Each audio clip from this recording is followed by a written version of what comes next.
Good afternoon, everyone, and welcome to the stream. Hope you're all having a good day.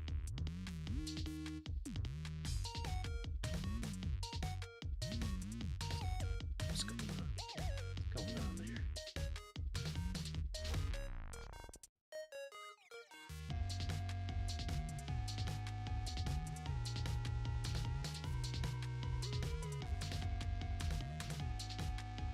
Very strange. Just a moment. The interim. Hey there, Baran.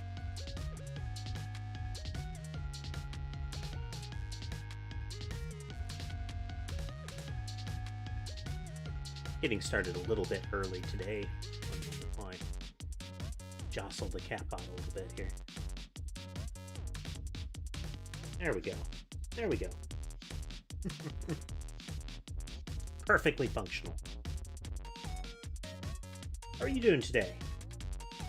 Starting a little bit early, so I figure maybe you'll get an opportunity to watch a bit more. Uh-oh.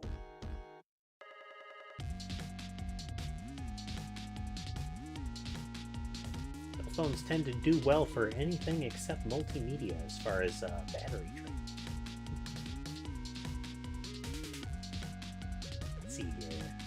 You have Sky on the side of the desk there. Being extra needy today, so I'm giving him some head scratches just to be sure that he doesn't wreck all my stuff.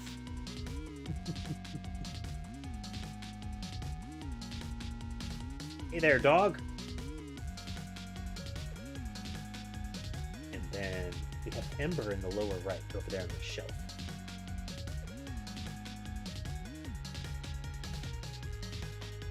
Folks doing today?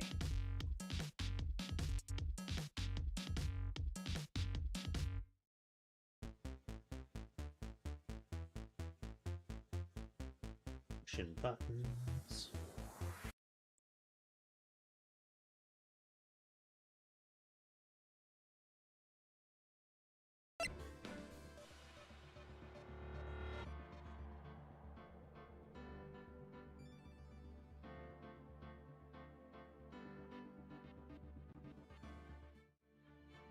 They are indeed.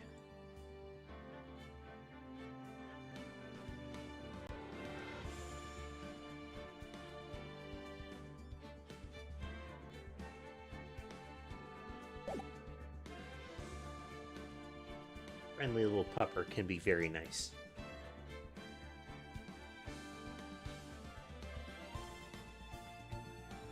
What is interesting, with dogs, the more common behavior that people associate with them is the very sociable, like jumping, excited, crawling all over you.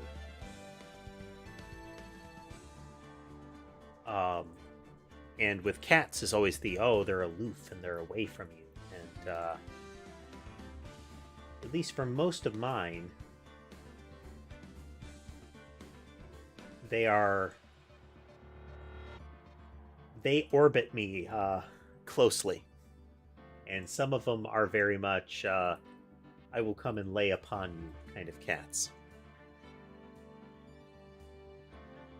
Sammy is very much an aloof at a distance cat, except when she's not, essentially. She'll get close in particular circumstances.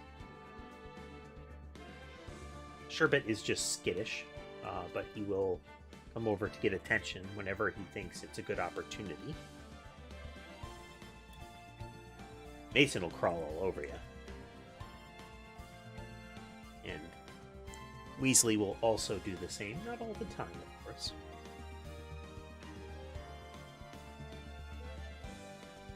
But they're all sweethearts. There are cats that just love to get in there and snuggle with you, and then there are cats that will make it very clear that if you step a foot closer, they're going to cut you. Let's see. What were we doing last time? Okay, we were starting episode 5 of Game 1 last time. That's right. We played extra late in order to get here. Oh, let's see where we go. Flashing lights warning.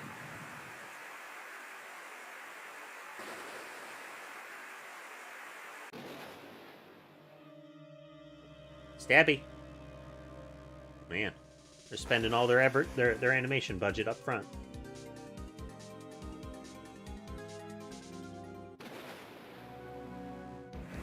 That was interesting.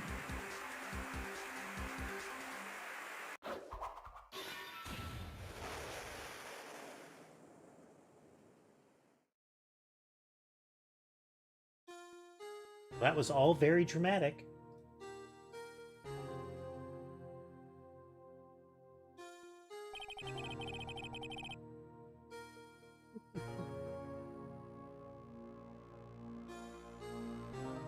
Okay, and at the end of the last one, Maya left to go training again. Okay. It's been 2 months since Maya left the office. 2 months without a single trial. Well, yeah, I mean, Maya's not around to get accused of murder or something. How else could we kick off a series of events? I've had offers, but none I took. Alright. Thanks for joining us, Brat. That is, until the day that girl showed up.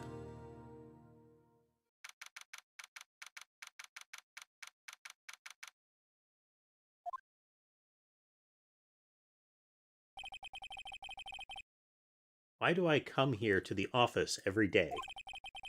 It's not like I want to work. Phoenix Wright's midlife crisis.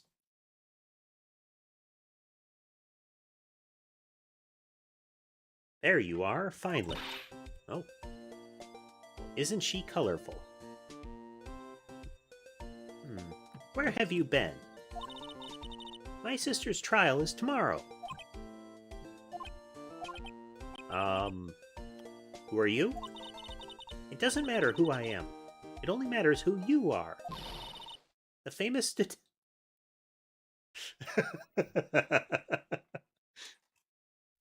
The famous defense attorney, Mia Fey.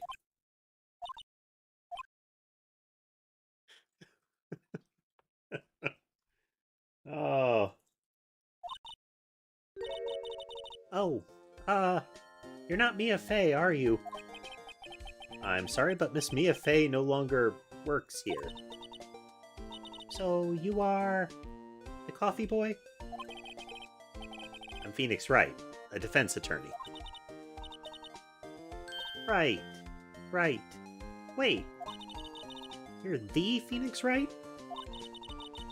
The Phoenix Wright from the Edgeworth murder case?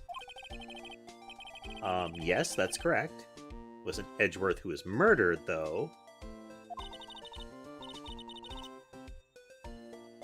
Beasley has decided it is also petting time.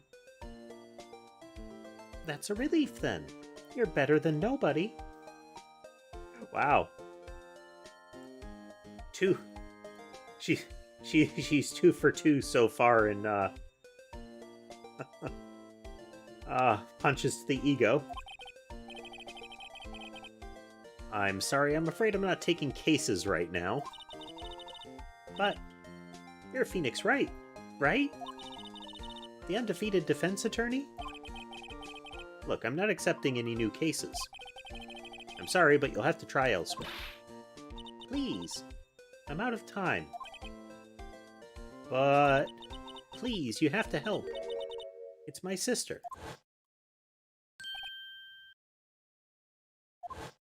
Memories of Maya.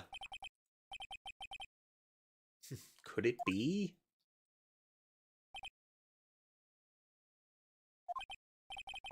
Okay, I'll hear you out. Really? Thank you so much. My name's Emma. Emma Sky.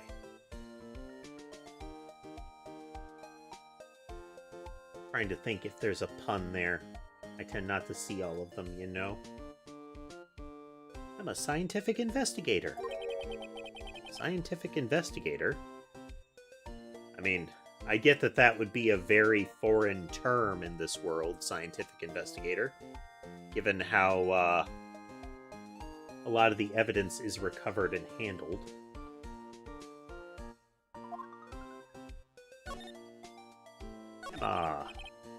Emma, was it? So you're a scientific investigator? Yes, that's right. Is something wrong? No, it's just you seem kind of, jumpy. Or maybe just young? Young? I'll be 16 years old this year. Oh, I see. Wait, only 16? I'm set to be formally assigned to forensics in 3 more years. My work is becoming quite well known.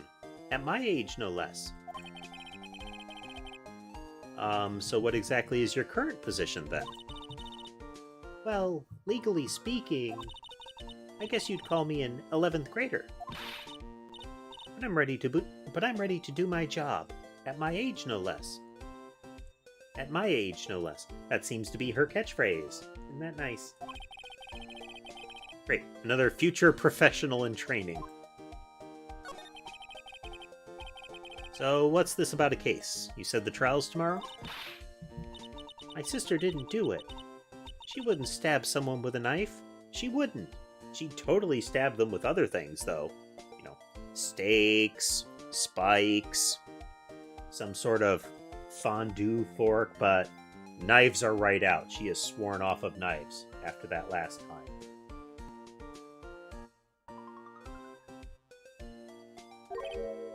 So, it's a murder case. I don't care if there's a witness who saw her do it. She didn't do it. I know she didn't do it. It's a scientific fact that I have no base or evidence for.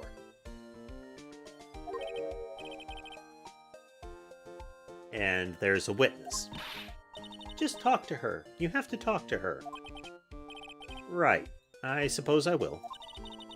I promised her I'd bring Mia Fey, but I guess you'll have to do. Come on. That's interesting. How would she know Mia? So you want to be a scientific investigator when you grow up, then? Excuse me?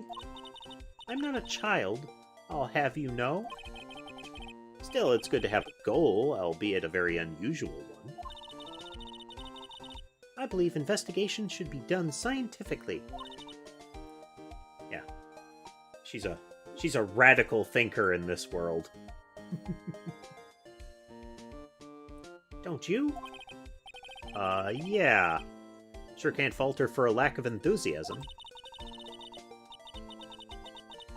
If this case is handled scientifically, I'm sure my sister's name will be cleared. Your sister? I've been doing research, you know. I'm developing a new scientific method of case investigation. I'll show you when I'm done. I'm looking forward to it. I guess I should get down to the detention center and talk to her sister. My sister asked for Mia specifically. This Mia Fey person was a few years below her in school. So they went to the same school, huh? She always told me to go to Mia if I ever needed a defense attorney. And, well, I need one. Incidentally, Mia is a woman. Now that you mention it, I guess it is more of a woman's name than a man's. Well, it's nice of you to help your sister out like this. You must be close.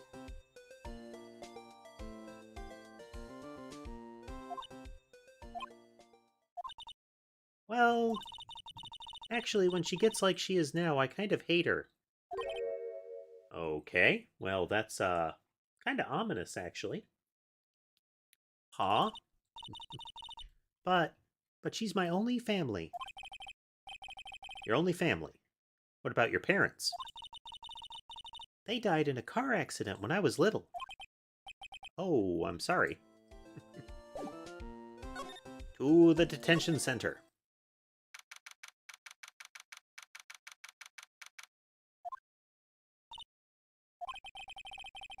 What's wrong with Emma?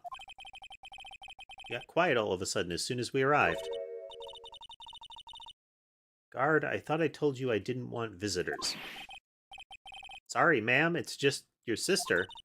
No excuses. Or did you not want to raise this year, Understood, ma'am. What was that all about? Oh, wow. Hi, Lana.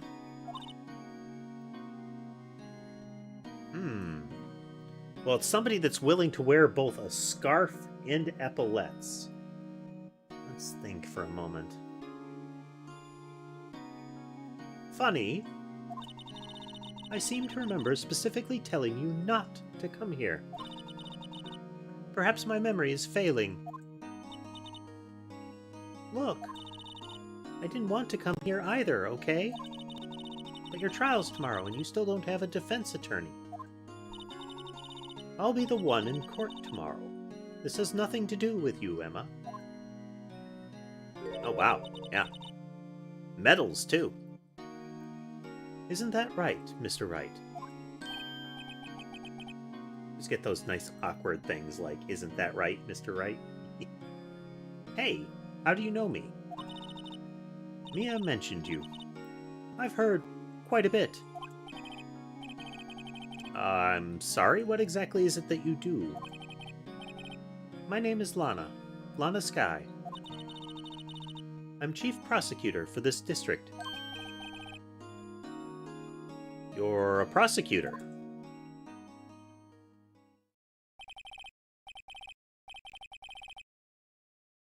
Her outfit and demeanor strikes me as the kind of person who likes to click their heels. Two sisters, one a lawyer. Could this be a coincidence? Emma, Lana, I mean, they're just like... Visually, their character designs are also aimed to do that. Like, she has a similar silhouette to Mia, or to Maya. Lana has a similar silhouette to Mia. Is something wrong, Mr. Wright?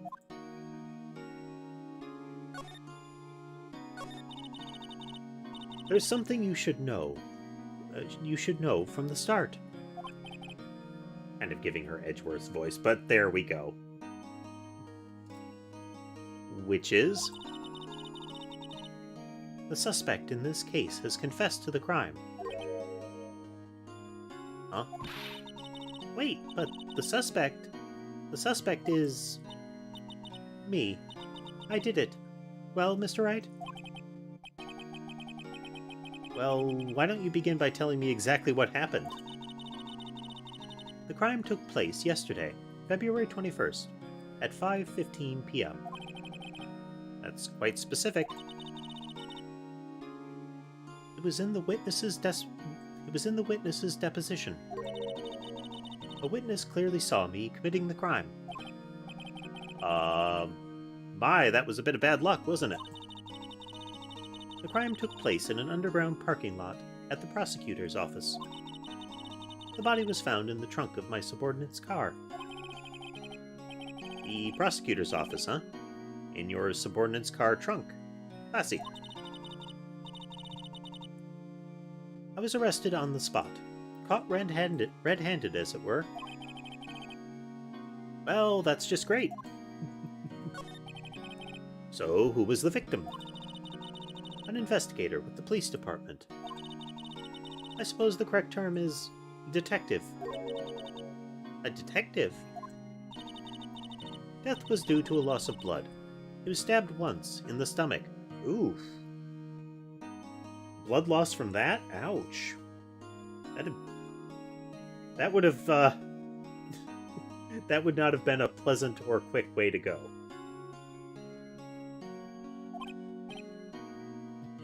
By you. Death wasn't immediate, but the wound was fatal. I see.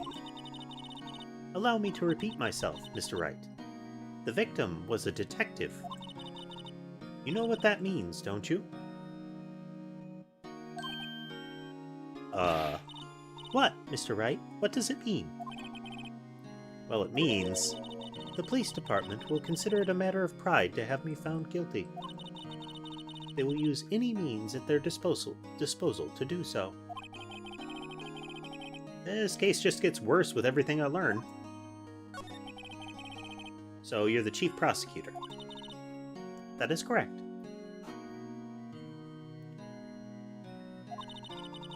I'm responsible for overseeing every trial handled by prosecutors in this district.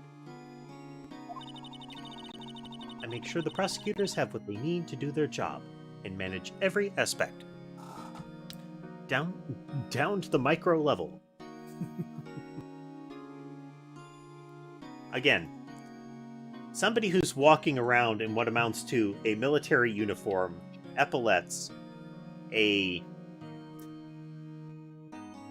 shonen protagonist scarf, and medals strikes me as a micromanager. They don't seem like the kind of person who would be like letting their subordinates take initiative.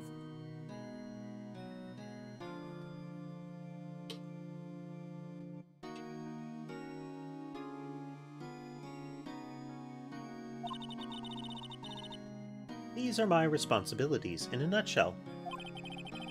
It's an awfully large nutshell. Still, I'm a little surprised. I would think you'd recognize the district's chief prosecutor, Mr. Wright. Huh? In fact, it seems impossible. It seems impossible you wouldn't. Lana? What happened to your hand? Oh, this? I cut myself by accident.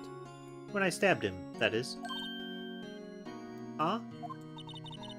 I'm not very good at being a criminal, I suppose. How am I supposed to defend this? Time to change the subject. Got a kind of a Jekyll Hyde vibe going on, you know? Wait. She was in the class ahead of Mia, wasn't she? You were in school with Mia, correct?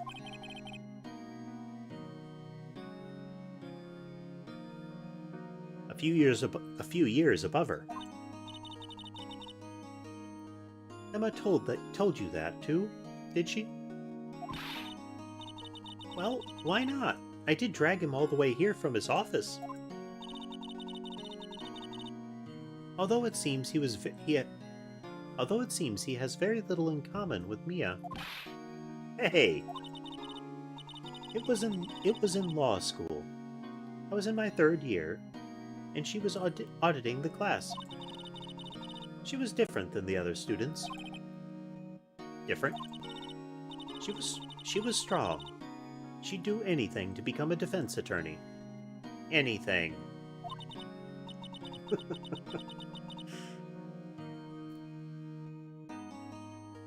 That was probably why she was attracted to me. Excuse me? Intellectually attracted. Lana was the top of her class in school. I was the best there was. Oh. I'm doing pretty good in school too, by the way. It sounds a bit different when Emma says it. Ah, words are hard today, folks. It sounds a bit different when Emma says it. Ugh. Well, Mr. Wright? Excuse me? As you can plainly see, I am admitting to my guilt. I think it's safe to say there's no way you can take this case. None. But Lana...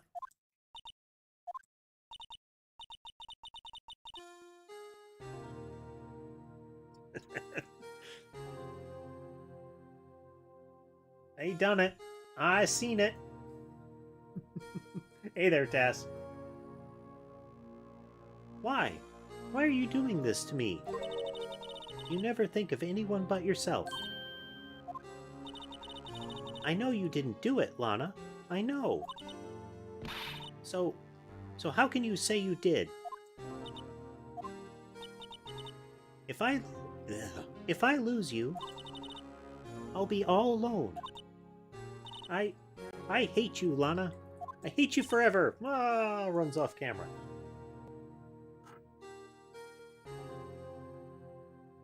How's the day treating you so far, Tass?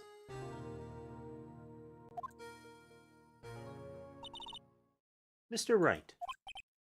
Yes? I believe our discussion here is ended. The rest, I leave to you. Huh?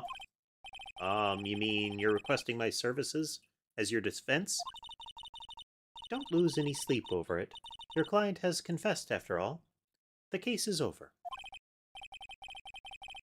Right. I'll do what I can to get to the bottom of this. Lana has confessed to the crime, yes. But something doesn't fit. It's that look in Emma's eyes.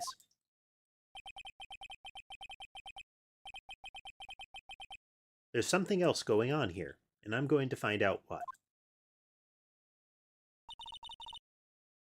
I'm sorry, Mr. Wright. I'm sorry, Mr. Wright. Huh? About what? My sister. She's not always like that, you know. I just never expected to be defending another prosecutor again. I don't want this to become a trend. She's changed a lot. She used to be so gentle, always smiling. Everybody liked her. I see. Sorry, but I'm having trouble imagining that. What happened to her? What happened to her? The inflection is off today. I don't know for certain. I think maybe she... Well, maybe not. Unlike there's something there that defies a simple scientific explanation. Let's go check out this underground parking at the prosecutor's office, shall we? Okay.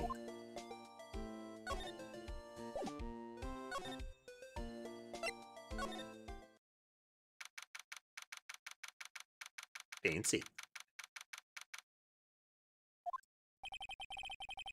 So this is the lot where it all happened. Looks like they're still investigating.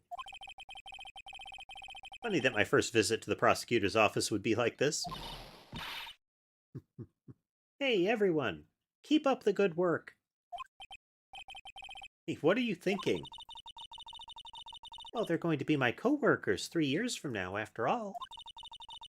No harm in saying hello. Actually, there is. You know attorneys aren't supposed to examine crime scenes? I'm trying not to stand out too much here, see? Hey there. Expecting to go unnoticed here, partner. Uh-oh. Partner?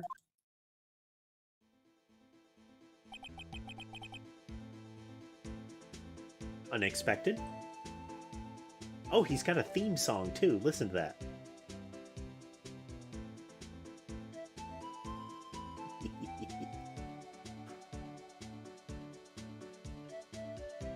I get the impression that we're going to get shot at instead of whipped during this trial.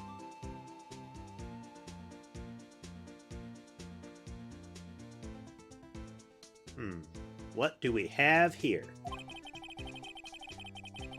Looks like a bambina got loose from the ranch and is up to no good. Folks gotta learn to keep them doggies tied down, partner. Mr. Marshall. He's named Marshall. Marshall looks more like a sheriff to me. Looky here, Bambina. I know how you feel. But this is my gang's gold strike, see? Strike? This is our claim, our territory, with a motherload of evidence. If you're fixing to mess with what's ours, you'll regret it, partner.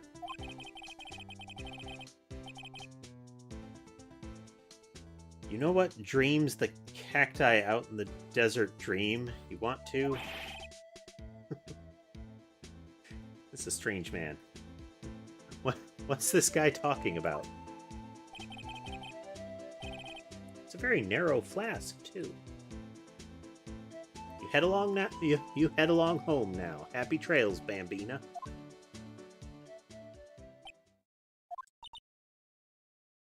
I have no idea where I'm going with his voice. It's kind of all over the place, but I feel like it kind of matches him. The all over the place part. That was that Ombre a friend of yours? Kinda, Sorta. Yeah. He's a detective who thinks he's a sheriff from the Wild West, it seems. Poke the things. What's this? A wallet. Excuse me, officer. Wait! What are you doing, Mr. Wright? What am I doing? I just found this wallet, so I'm handing it over to the police. I don't believe it. This is real basic. Anything at the crime scene is evidence. Let's be scientific about this, please. Just put it in your pocket. Your sciencey pocket.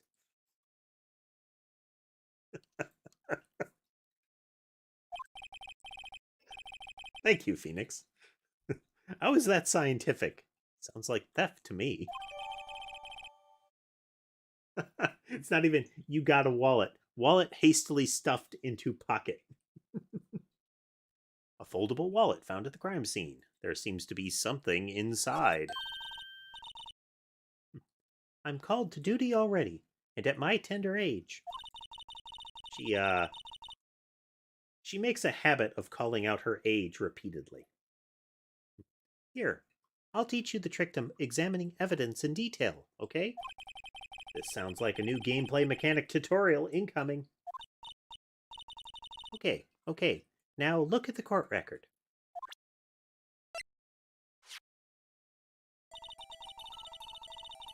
You have to be sure to examine the evidence carefully on all sides. Hey, this would have been super useful to know how to, like, look at things from different angles with that receipt with Maya written on it in blood. Remember that? Now, let's start examining from every angle. Oh dear. Look at that key configuration, folks. H, N, B, and M. Okay. I think there might be a clue there. You should check it out with the press of Enter. A scuff.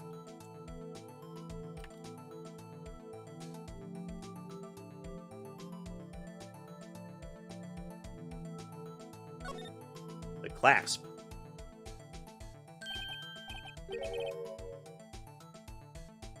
This is an ID card. Now, let's all just take a moment to appreciate the fact that we just had a rigorous tutorial on the art of unbuttoning the clasp on a wallet in order to obtain hidden evidence.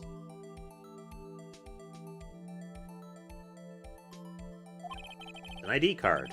Sergeant Bruce Goodman.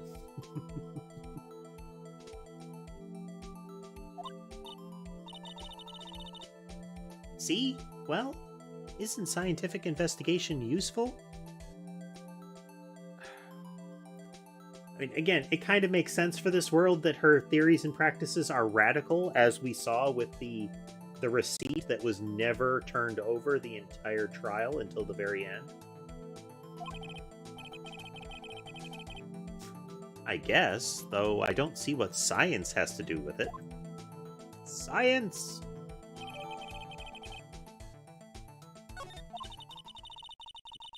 Let's be sure to examine every piece of evidence we find. Guess I've got to be on my toes from now on. Hey, new gameplay mechanics.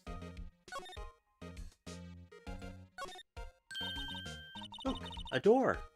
This must mean something. I'm not sure that doors mean anything. No, it won't open. A mysterious lock. I fail to see what's mysterious about it. Mr. Wright, you need to learn to enjoy life more. Let's finish our investigation first, shall we?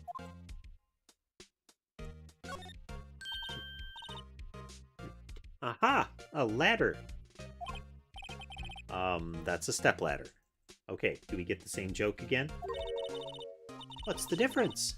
In scientific terms, please. Scientific, huh? Look at the basic nature of things, Mr. Wright. This all seems so horribly familiar somehow. Well, at least she didn't accuse us of, like, societal ladder discrimination this time.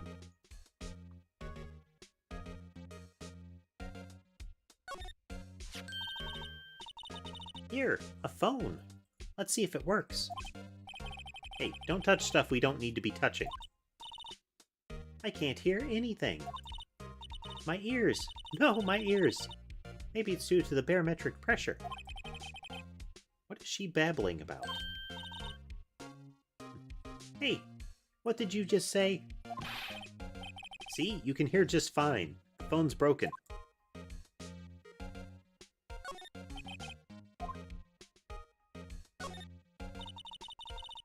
This is where the cars leave the lot. The arrow on the ground makes it look more like the entrance. What are you talking about? It's plainly an exit. Well, maybe it's both, kind of dual purpose.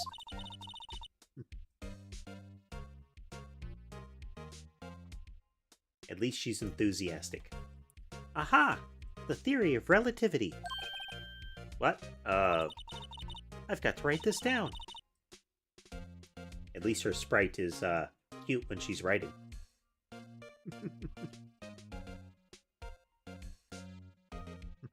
Ah, hey, Mr. Wright. Maybe you know, was Mr. Relativity German? Or was he British? Hey there, Directrix. Yep, we have now encountered, I want to say Science Maya?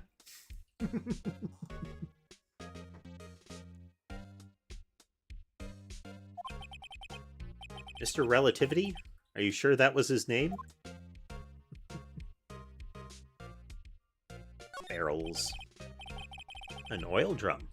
Looks like it's filled with water. It's heavy. I can't even budge it. The drum over here is on its side. How are you doing today, Directrix? Wait, I know. I'll hide in here and do a stakeout. I think you'll probably just get arrested. In fact, you may not even have to hide in the drum to get arrested. What? I'm not suspicious.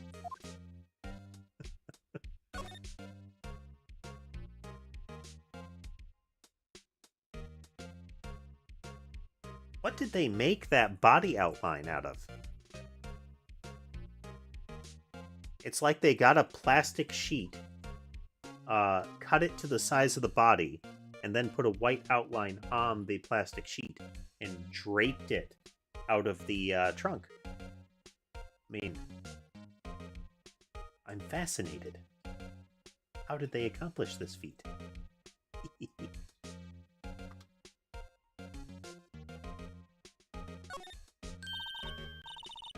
Well, no time to waste.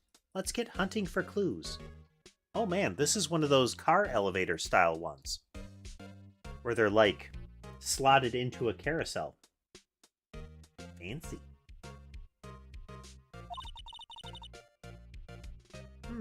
I wonder what this is.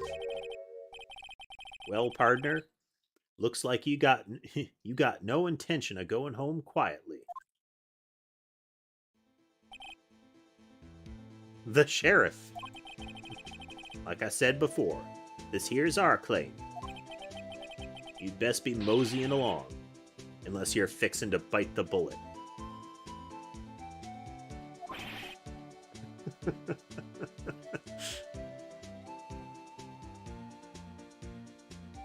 I do really want to see how this guy reacts when he gets stunned or flips out.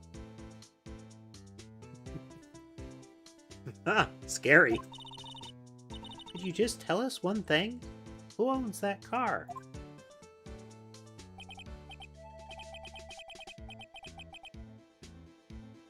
You have to admire a guy that's willing to bring a silver flask full of juice to work with him. He's really committed to his health regimen. Because it can't be anything else.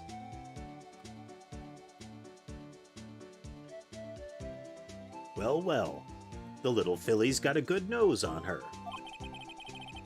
You want to know who rides that red Mustang with the body in her saddle, eh? Please. No problem, partner. About time for victuals anyway.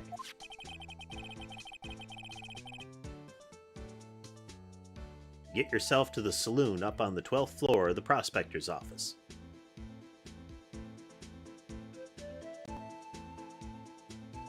Okay, he's too committed to his act.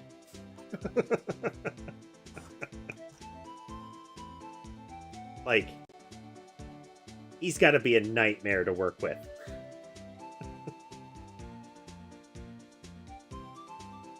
What was it? There was an episode of South Park where they had like a recreationist town. It's like, you know, kind of a pioneer days kind of thing. And while they were on shift, everyone there was 100% committed to their character. They wouldn't talk about like modern phones, TV, anything like that. They called everybody out on what they were wearing and what they were talking about. To the extent where some of them were willing to get shot in order to not break character. And I'm getting that vibe from this guy. Might just find you a cerveza you like. Prospector's office. Where does this guy think he is? And when, for that matter? Note to self. Look up victuals, saloon, cerveza. She is very cute when she's writing. That little expression she's got. Maybe we should go check out room 1202, the High Prosecutor's office.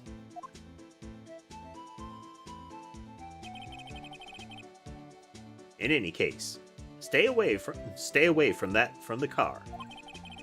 You can look around here all you like. Just keep your paws off our clay. Right. Great. Great. Maybe there's some clues around here, Mr. Wright. Let's check it out. Excuse me. Were you two all set? Us? Oh dear. What's this? She couldn't be... Okay, let's see. We have... I think it's onigiri, the rice balls on her hat. She has the little hot dog cut into the shape of an octopus on her necklace. She has little mini, like little small lunch boxes with chopsticks. All of which scream a possible profession that is completely at odds with the rest of her outfit.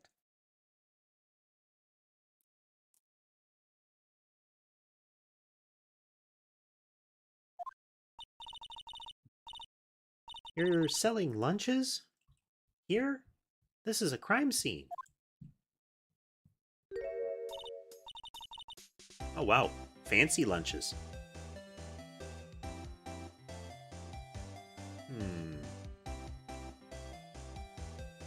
Hello. Half and half, was it? Oh, thanks. And you, sir? Yes. Some crunchy goodness coming at you. Thanks. Interesting way of doing business. This area is off limits to anyone without clearance. Especially passers-by. Or are you officers? No, but... You don't exactly look like the type to have clearance. Well, that's hardly a way to greet someone.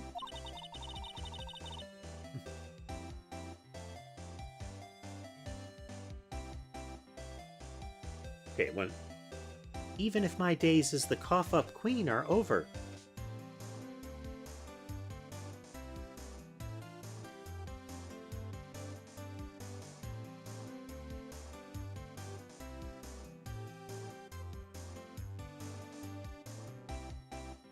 What profession does that imply?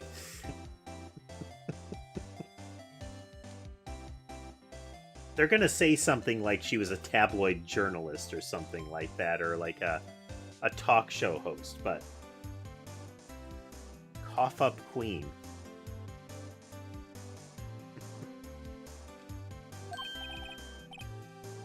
Cough up? Huh? You know, I'm feeling kind of full. Maybe I'll pass on lunch.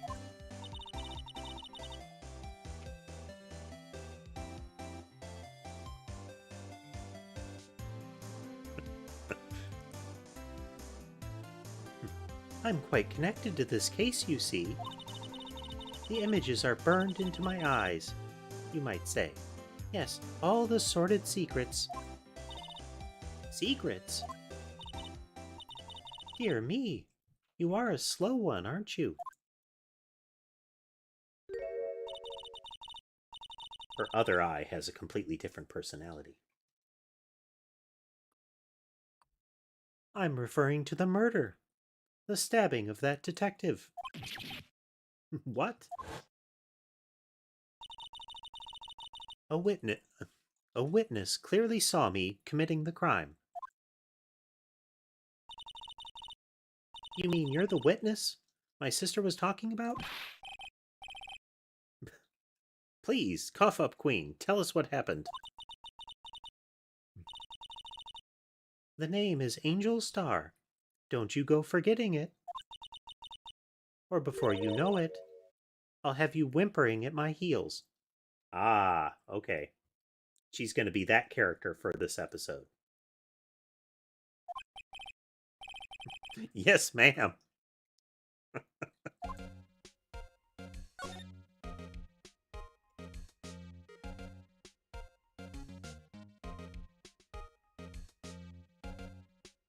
Sherbet has joined us. See how long.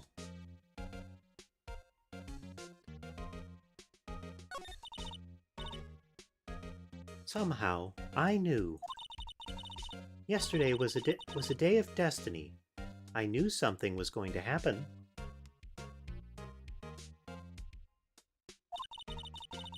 Just like I know that the daily special on Friday every week is salmon. Destiny? Was yesterday special for some reason? You're a defense attorney, right? You should know, then. You should know the foul misdeeds of the evil ones who haunt this den of iniquity. Evil ones? The prophecy. Prosecutors. They have no qualms at all of blackening the name of innocence. And yesterday they paid homage to the most evil one of all. They gave an award for King of Prosecutors. What a farce. So she's saying there was some sort of prosecutors' convention yesterday. I was almost compelled to lace their lunches with something foul.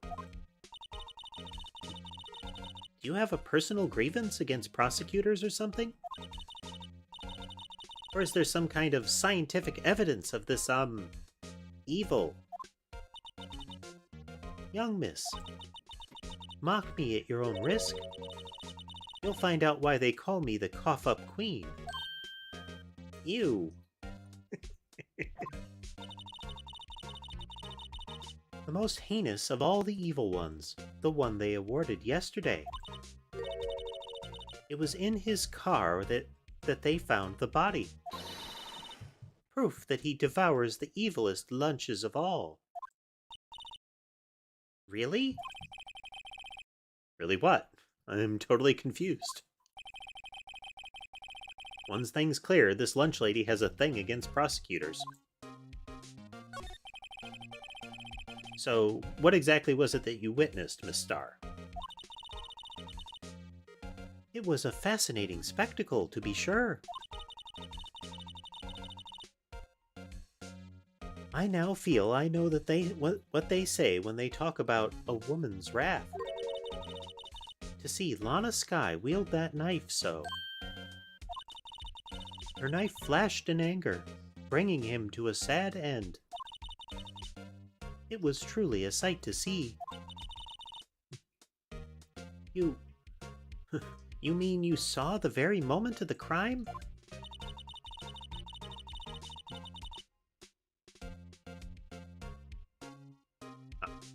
The sound of his silvery ties to this world being cruelly cut still rings in my ears. And the rhythmic beat of Lana Sky's knife. Wait a second, you know Lana Sky? Oh, of course. It's quite a feat becoming chief prosecutor.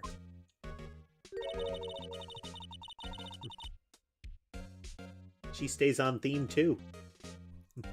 How many lunchboxes of sin did she pack to make that journey, I wonder? She always travels light. Now, why would this pretty lunch lady know the chief prosecutor's name?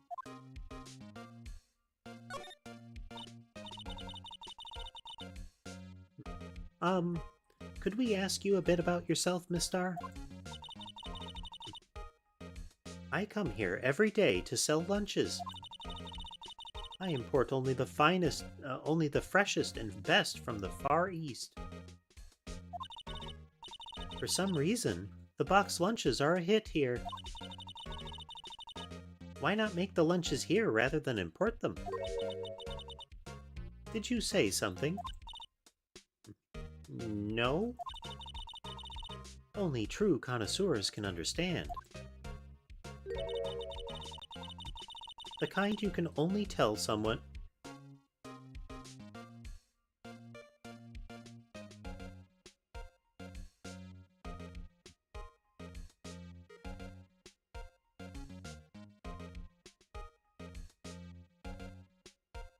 The phrasing feels off to me. Oh. The kind you can only tell someone who has tried General Tso's Trilobite lunch set. Never mind. You win. I don't even want to appreciate part of a Trilobite's flavor. Anyway, I come here every day to sell lunches. My boyfriend works in the security room here at the prosecutor's office. Your boyfriend? See the security room over there? The glass-walled booth? The glass-walled booth, whoops. I sell my lunches, and since I'm here anyway, I drop in to see him. Since you're here anyway, I guess selling lunches is more important than romance. So, to scientifically analyze the data available so far, you, Miss Star, are a lunch vendor with an ulterior motive for coming here. Useful analysis.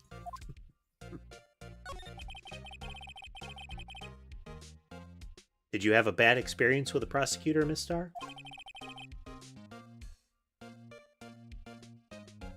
I sense some hostility. Hostility? Ah, perhaps. Prosecutors are all alike, and the bigger they get, the worse they smell. Kind of like 10-day-old clams in the chowder. I wonder if Miss Star was involved in some sort of legal trouble in the past. That'd be a sure cause of food poisoning, scientifically speaking, of course. I mean, now you're now you're talking, cough-up queen. I thought she was just a lunch vendor, but now I'm not so sure.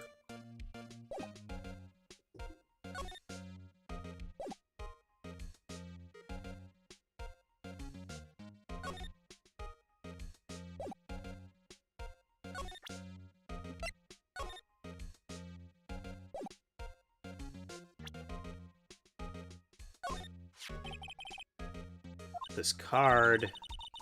Oh, that's her. I don't care.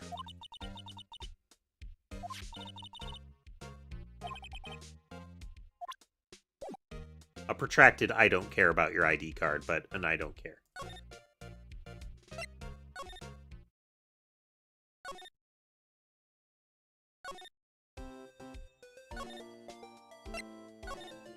There's another path from here.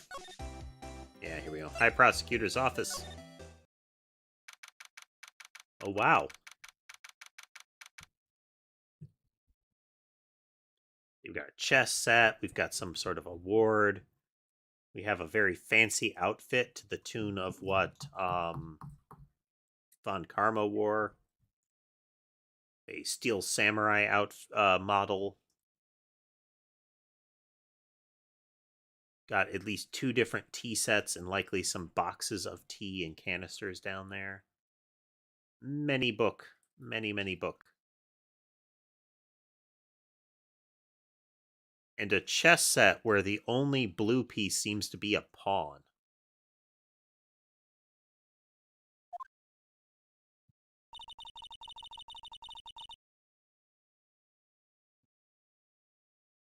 This is the kind of room that just screams, I can do the job.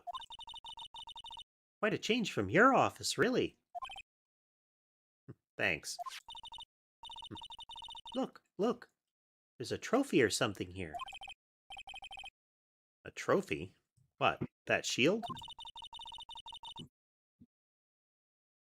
takes real nerve to display stuff like this. Whoever's office this is, they must be a real stuck-up jerk. Phoenix Wright, you never tire of prying into other people's business, do you? Bum bum. Long time no see, Edgeworth. Huh? Shriek. Mr. Edgeworth! You know him from somewhere? Of course. I'm his biggest fan. My sister introduced us once, and... Right, her sister is the chief prosecutor, after all. Well, what brings you here? I'll warn you. I've been known to be a real stuck-up jerk.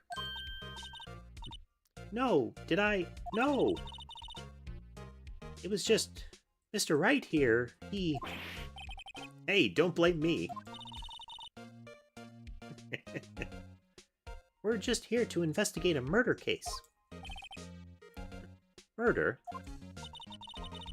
A body was found in the nasty bright red sports car in the parking lot. Bet it's Edgeworth's car.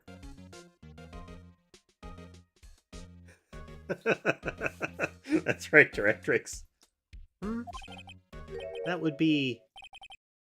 my car. What of it? That is a fun look from Edgeworth there. What? Your car? I'll say one thing, she certainly can scream.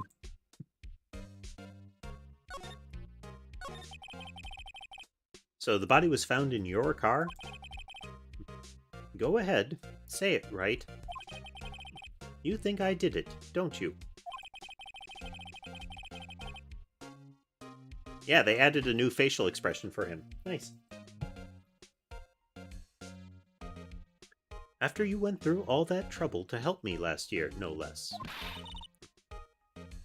No, we don't think you did it.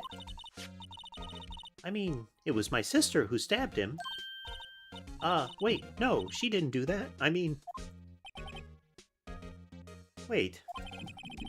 So you're the chief prosecutor's little sister, then? Yes, sir. Emma Skye. It's nice to meet you again. Now that didn't sound forced at all. Ah, now I remember. You've really grown. I'll admit, it was a surprise for me, too. To think that my own car would become the scene of a murder. More surprising still, I'm being forced to prove my superior's guilt. I can understand. Wait, what did you say? Lana Skye is the chief prosecutor. The top prosecutor in the district. She can't prosecute herself, so I'll be the prosecutor at the trial tomorrow. All over the places with the voices. You may not notice, but I do. You, Mr. Edgeworth. To be honest, it's a bit of a miracle I'm still here at all. What do you mean? Rumors. You've heard the rumors about me, haven't you? Miles Edgeworth. It's hard to remember a time when there weren't rumors about this guy. Forging evidence, arranging false testimony, illegal searches, you name it. Thanks to you, my thanks to you, my innocence was established in the trial at the end of the last year. However, there are some who say I'm the one responsible for the current incident. What? That's crazy. Some people need very little excuse to think ill of others. It's a fact of life, impossible to stop. But some of them go so far as to present me with toys like this. They think it's funny. Toys? That bronze shield? There's got to be a story behind that one. Chief Prosecutor Sky? Yes. We first worked together on a case 2 years ago. It was my first big case. That's right, I remember. 2 years ago. I wasn't even a lawyer yet. Since then, I've always felt that she was looking out for me. It appears I was mistaken. Mistaken? Why? I mean, I know she's not the warmest person, but I'm sure she felt some responsibility for you. Then, why? Why did she stab someone in the trunk of my car? Not only that, she stabbed him with my knife. What? Mr. Edgeworth, your knife was the murder weapon? To be specific, it was the knife I keep in the toolbox in the trunk of my car.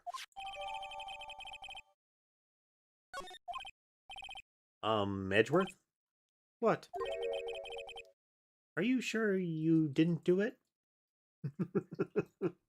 Did you do the murder, Edgeworth? Come on, can't he take a joke?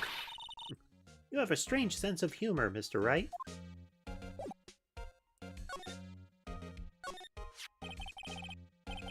Wondering, what the heck is this? It has a big K on it. Mumbles of prosecutors. Huh? What? It's the King of Prosecutors trophy. King of Prosecutors? It's a great honor. They send that shield to the best prosecutor each year. What? So? What? So? So the K, that's... A stands for king?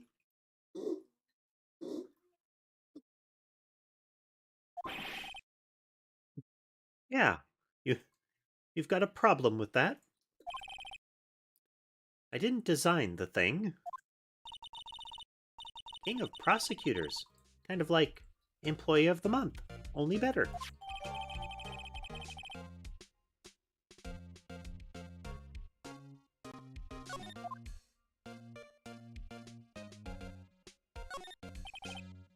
A work desk. It's quite tidy, as one might expect. What a nice desk. Easy to use and easy on the eyes.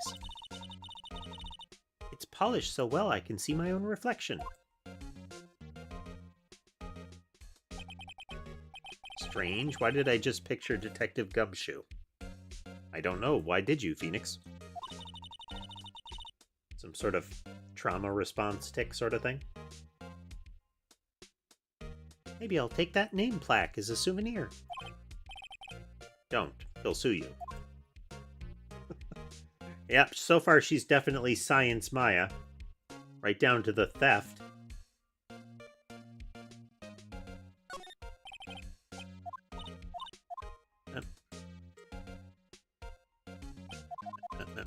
There we go. Hey, a chessboard. I'm not too up on my chess, but it looks like blue's in a bit of a tight spot. The red knights have surrounded the blue pawn. Huh? Those horses are mounted knights. Their swords have really sharp edges. And check out that poor pawn. His head is kind of spiky. Kind of reminds me of you. Cute. Mr. Edgeworth must be an avid chess player. What's wrong, Mr. Wright? Edges surrounding a pawn with spiky hair. Ah, it's nothing.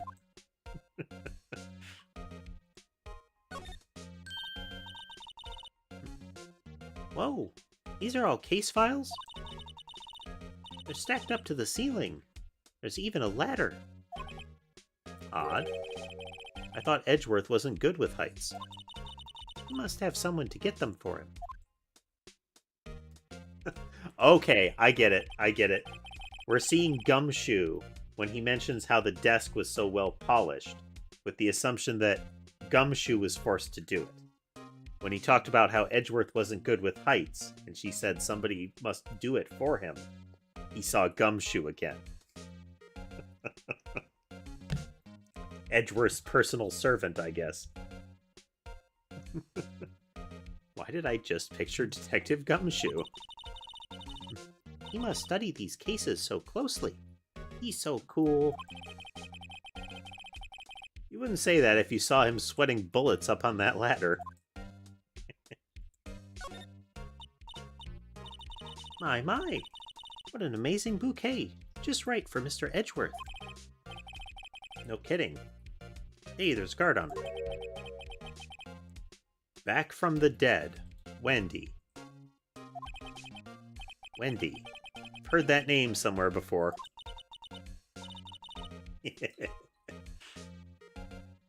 Oh. Wendy old bag. And beside it, a giant steel samurai. Wow, I want one. Huh? There's something written on the bottom of his foot. Between a rock and a hard place. Wendy.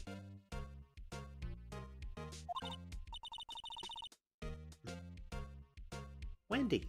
Is she Mr. Edgeworth's fiancée?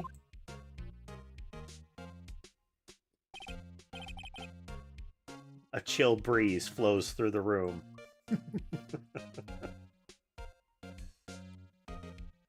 I don't think so.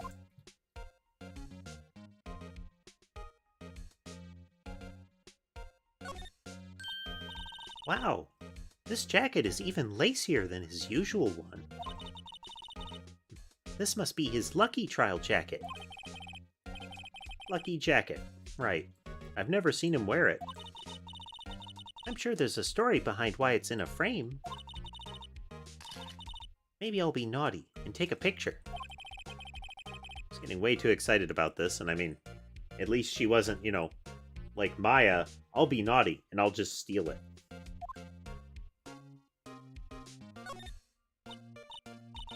Ooh, cute. What a pretty tea set. I go for more of the instant tea bags myself. Amazing! The drawer below it is filled with packets of tea leaves. They're all sorted by place of origin and flavor. Look at this royal blend. What an exquisitely splendid concoction. There's such a thing as taking a hobby too far.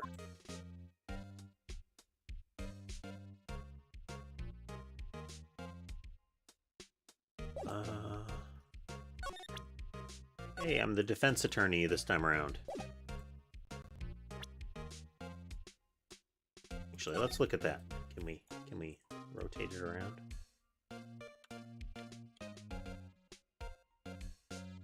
Badge number 26381.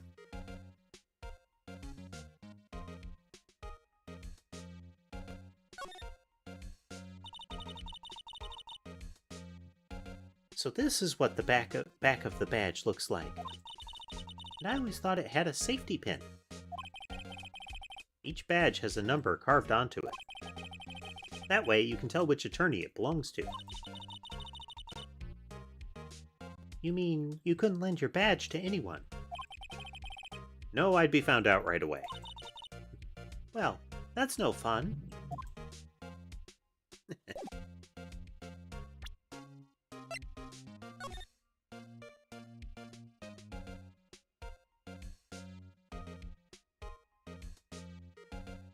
Rotate.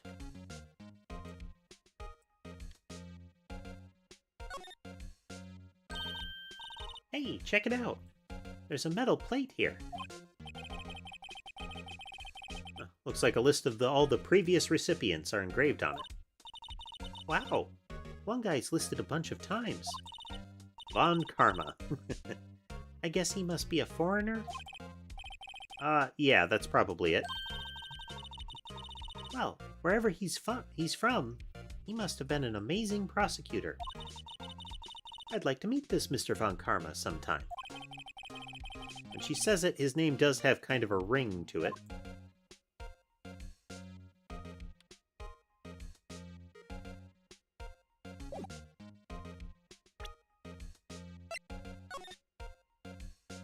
This is a whole new toy for us to play with, isn't it? This must be the victim's blood, right?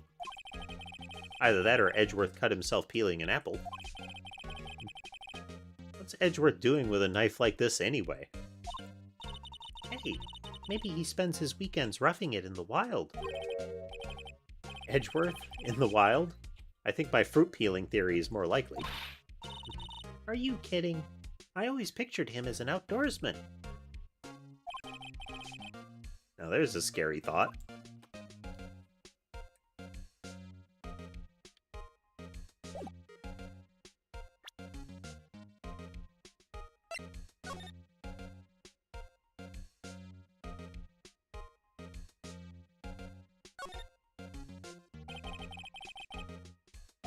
ID number.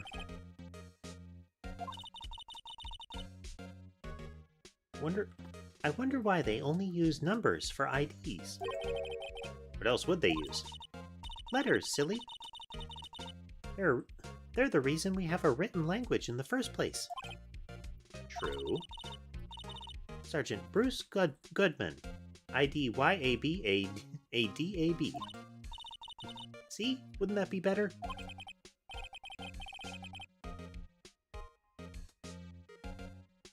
Well, it does have a certain ring to it. Exactly my point. Tee-hee. It doesn't take much to amuse her.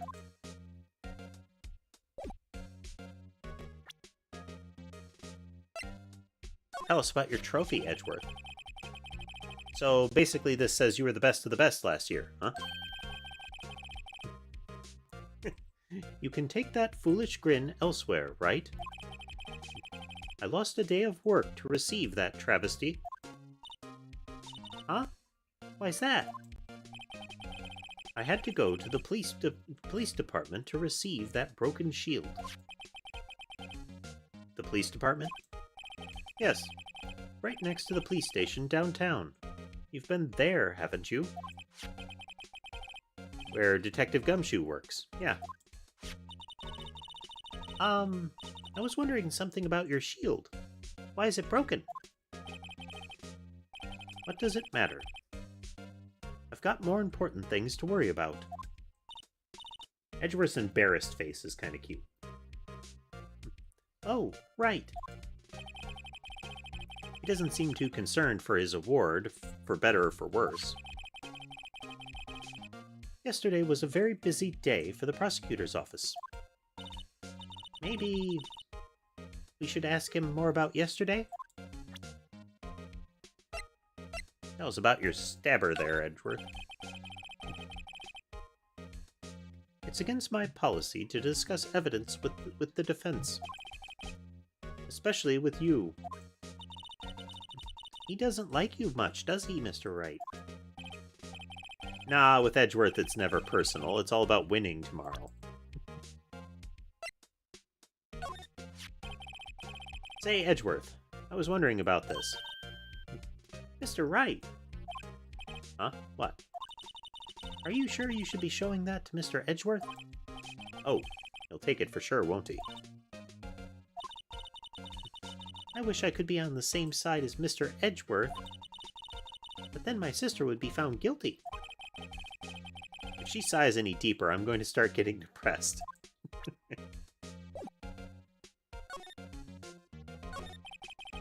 Could you tell me more about yesterday, the day of the murder?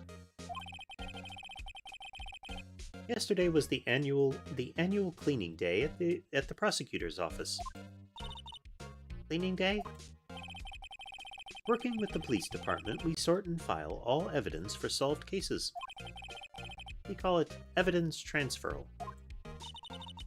Wiping your hands of old cases, in other words. Oh, and another thing. A ceremony was held at the police department.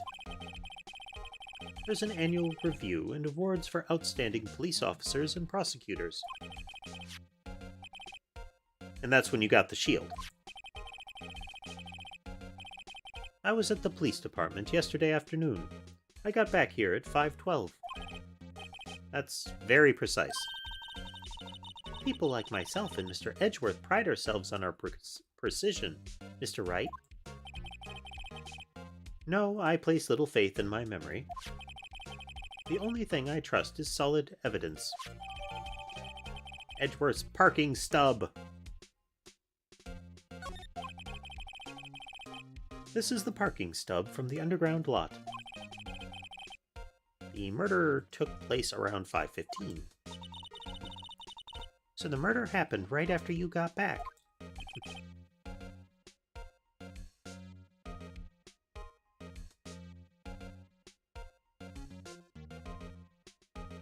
What, right? I'd appreciate if you'd direct that suspicious glare elsewhere. Oh, wow. Hello, new guy.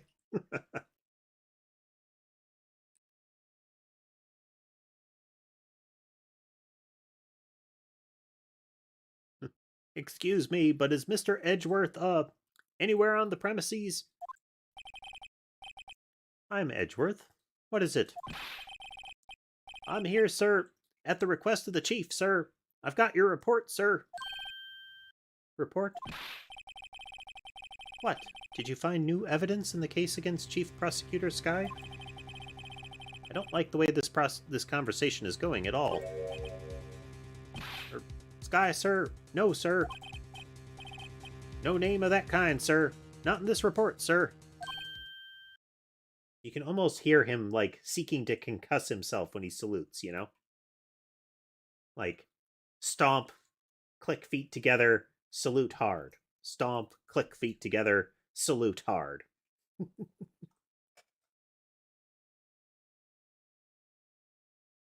When he's interred in his grave, there will be knuckle prints on his forehead. I think I just heard Edgeworth's lid blow. Mr. Edgeworth's lid isn't on very tight, is it? I made a clear request to the police department, did I not? I need to focus on the trial tomorrow, so don't bring me anything unrelated. Sir, but sir! I'm just following orders, sir. They told me to bring this to you. I wasn't aware of the particulars of your arrangement with us, sir. Give me your name. Yes, sir. Meekins, sir. Officer Meekins. If you look at his ID badge, he's saluting in that too. Let's see, he's got a good luck or like little protection charm under the ID badge. And he has a very bandaged left hand.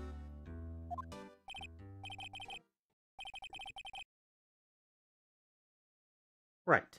Officer Meekins, take your report and leave. And good luck with that raise next month.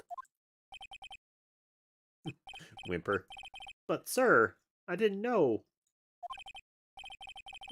Poor guy, he looks like he was absent on the day they gave out brains. And good luck.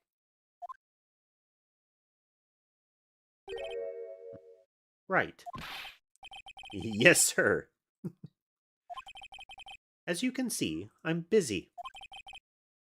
You may leave now. Let's do what he says, Mr. Wright. The victim was a detective from the same department as that patrolman just now. Go down to the police department. You can ask more there. Thanks. He seems to have finally calmed down, at least.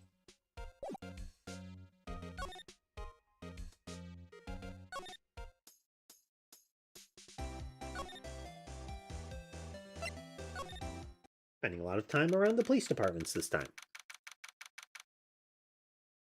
Oh, hey, they have a big cardboard cutout of that plushy mascot from the office that we normally went into.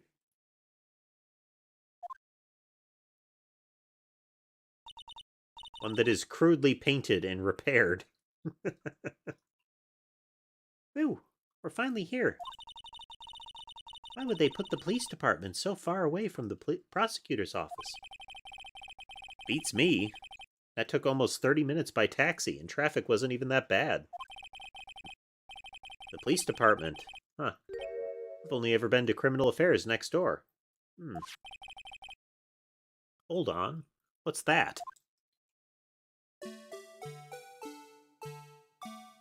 Oh, man. And it moves. Disturbing. Why does it undulate like that? Undulate is one of those words that is kind of... Nothing ever good comes of the word undulate. It's kind of like how some people react to moist, I suspect.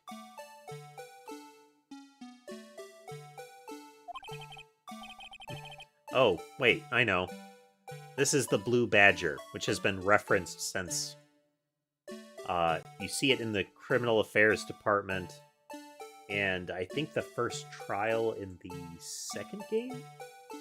Was it the first trial in the first game? I don't recall. But one of the trials has somebody in a blue badger t-shirt. They're trying to make him the police mascot. Wow, Mr. Wright. You sure know a lot about the police. Still, he does seem familiar somehow. Forget the blue badger. Who's that next to him? Someone appears to be dancing with the blue badger. Uh-oh. He noticed me. Sure is running over here fast. Pal, what are you doing here? That's my line, Detective Gumshoe. Specifically, why were you dancing over there? What? Well... Well, at least he doesn't seem too busy. This is our chance to get information. Hey, I'll have you know I'm a very busy man, pal.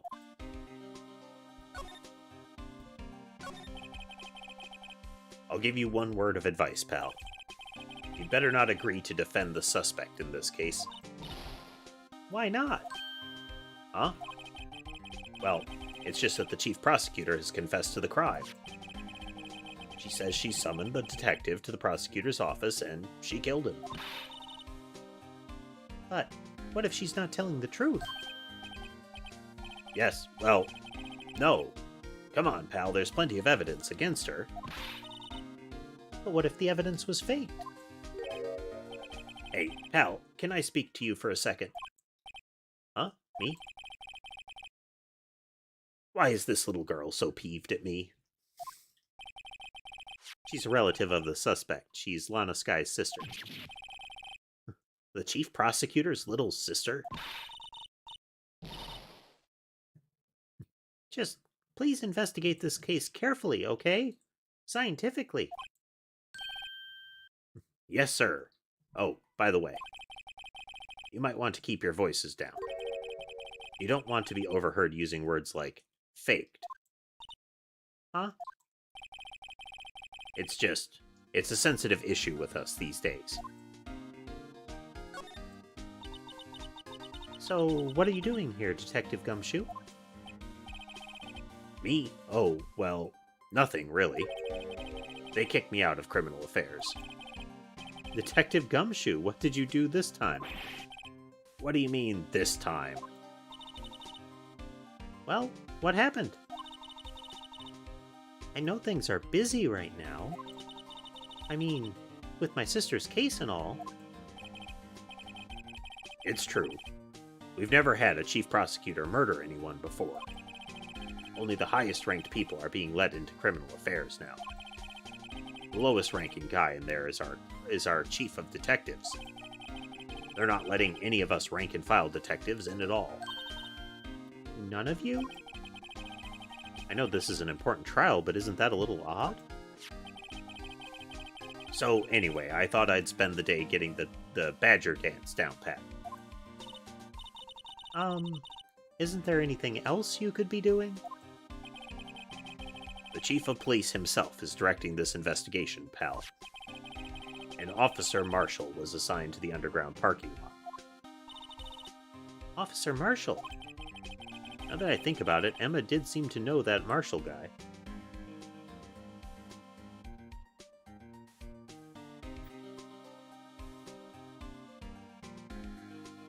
I'd moved to try to adjust the camera a little bit to get a better angle on Sherbet right now. He's got that fully contorted thing going on.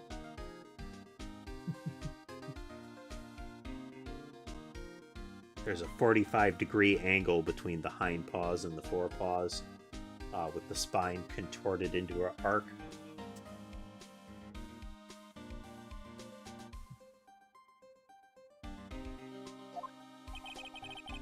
Patrolman in charge of a crime scene. It's unheard of, pal.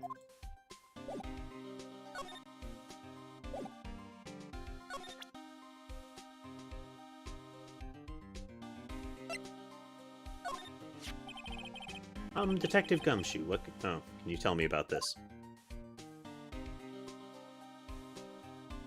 Huh? Hey, pal, this is a detective's ID card. You can't just keep that. You have to turn it in to the police. It's people like you that get me in so much trouble all the time. Meaning Detective Gumshoe must drop his card a lot. Let's see. Bruce Goodman. Goodman. Sounds familiar. Nah, my mistake. But didn't you work together with him in criminal affairs? Whoa, now I remember. Bruce Goodman. He's the victim. That's what I thought. Can you tell us more, Detective Gumshoe?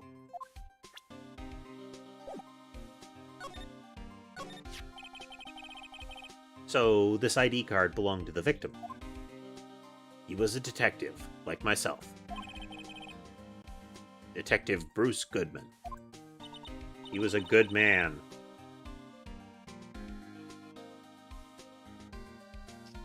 Don't you think it's strange? I mean, why would the victim's ID card be lying on the ground where we found it? Well, Detective Goodman should have been at the police department yesterday. There was an evidence transferal for a case he handled 2 years ago. Evidence transferal? Mr. Edgeworth mentioned that, too. But Detective Goodman was killed at the prosecutor's office. Well, that's the thing. It's hard to say this, but word is that Chief Prosecutor Sky called him out there, to the parking lot. And Lana's confessing as much.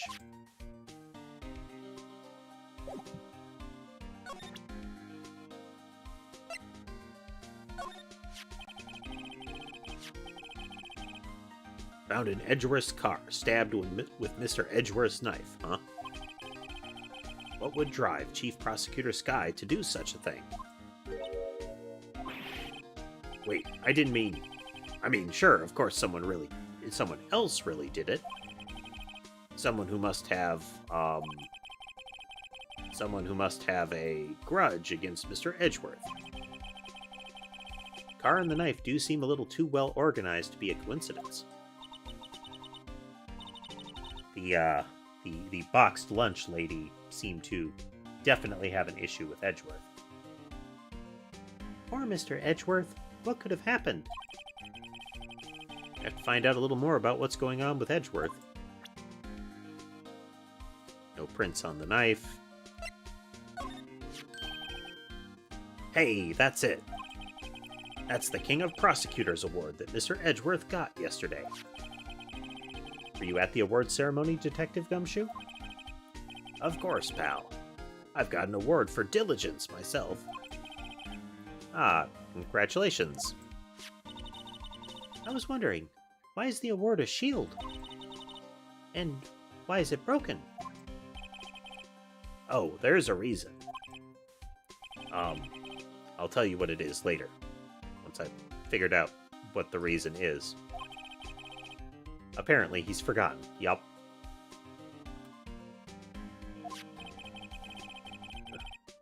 But I was proud of Mr. Edgeworth for winning that award, even with all the naysayers in the prosecutor's office. Naysayers? Must be because of the rumors.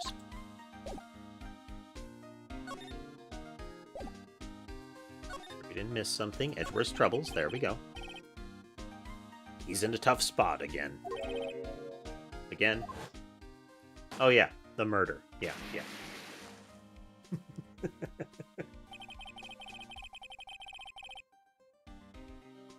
Well, it all started with the murder of that defense attorney, Hammond.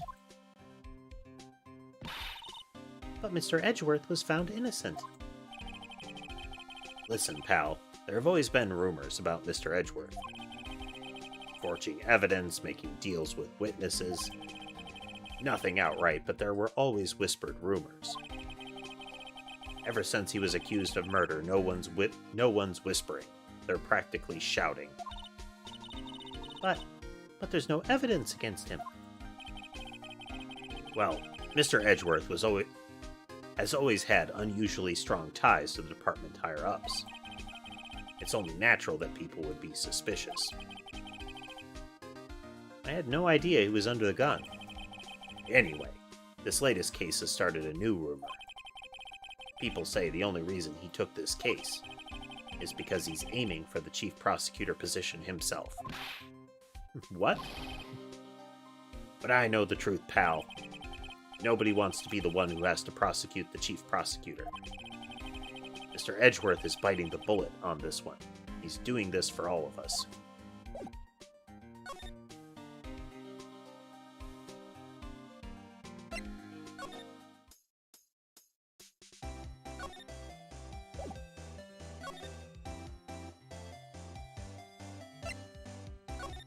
There's nothing further to...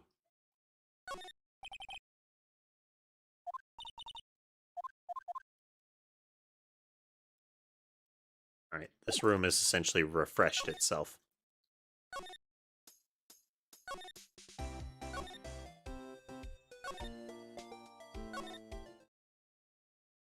Nope.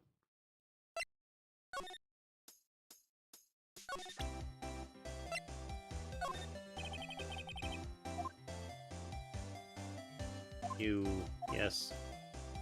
Said you wanted some hot tea. That is her quick dismissal, I guess.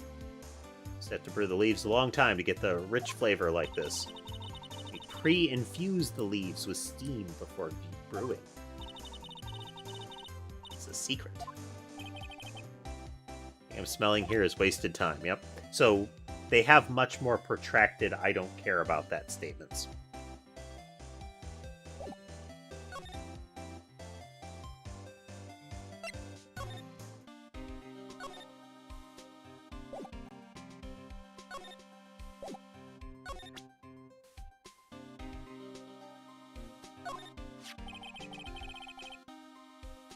Detective, here's my attorney's badge.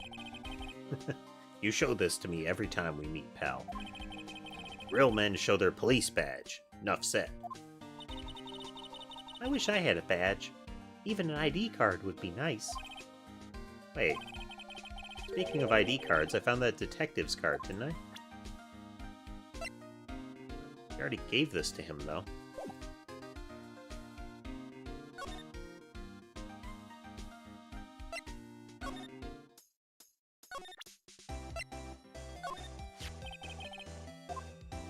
Card.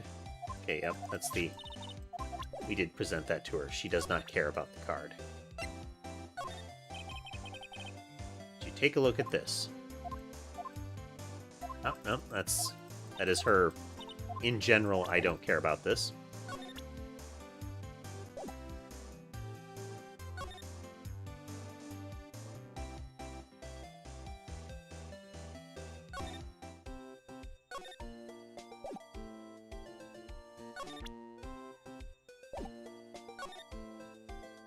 Alright, there's got to be something we're not seeing here.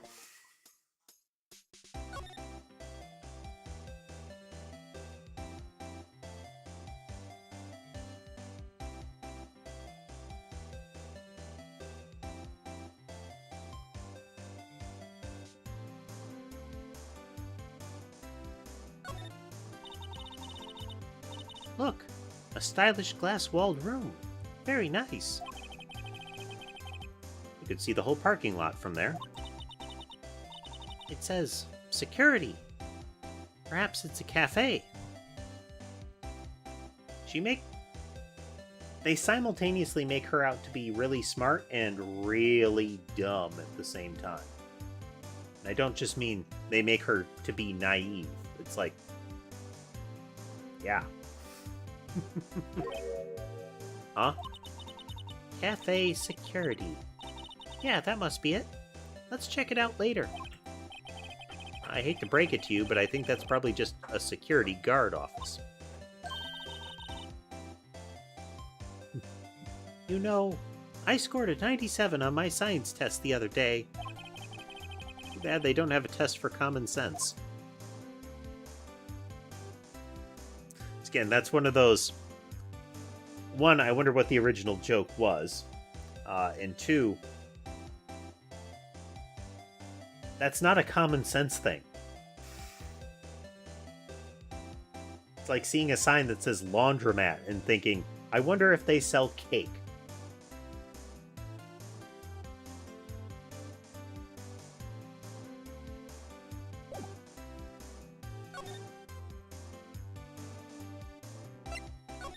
Something further from Gumshoe here.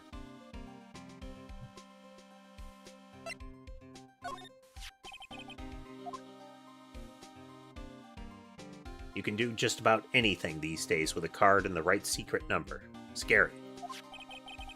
It's only scary because you keep dropping your card, Detective Gumshoe. I forgot my secret number a lot, too. It's scary. But I'm me, after all, and what could be wrong with that? I think I'll stay out of this conversation. Examine. Mr. Wright, do you know why patrol cars are painted black and white? No idea. Why? Well, I think they're designed after a panda. A panda. Not that I have scientific proof. It's just a theory. Do you mind me asking how you came up with that theory? It was when I was on a school trip. I saw a patrol car and it came to me. We had just been to the zoo, see? What about zebras? Or do they not have those at your zoo?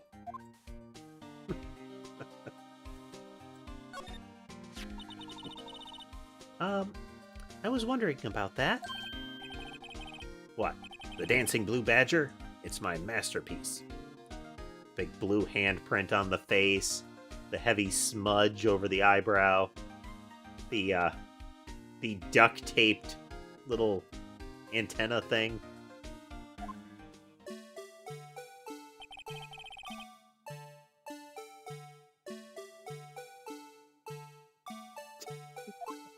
Little nightmare creature. You made this, Detective Gumshoe? The chief threw together some designs, and I just did my thing, pal. Nice work. It's battery-powered, so it can go anywhere. There's no switch, so it just dances until the battery dies. Poor Blue Badger, fated to dance until he drops. A work of art designed by the Chief of Detectives and created by Detective Gumshoe. And that's all I know about that. I'm not officially on the case, you know. Thank you. Aren't you handling the case, Detective Gumshoe? We met the guy who is. What was his name? The guy in the parking lot? That'd be Officer Marshall. To some extent, that's kind of saying, like, Detective Gumshoe, you know? It's not the same thing, but it is like a double title. He was appointed directly by the Chief of Police. Officer Marshall. Is he some kind of Wild West sheriff or something? No, Jake Marshall's just a regular officer. From West LA. For a moment there, I wasn't sure. Look, pal, let me try to make things a little easier for you. Show them this, and they'll let you examine the crime scene. Maybe.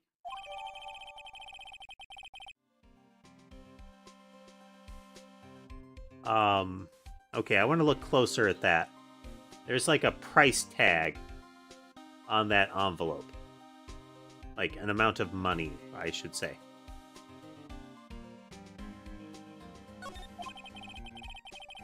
I'll be surprised if this gets us anywhere. Just act like you're supposed to be there, and no one will look twice at you, pal.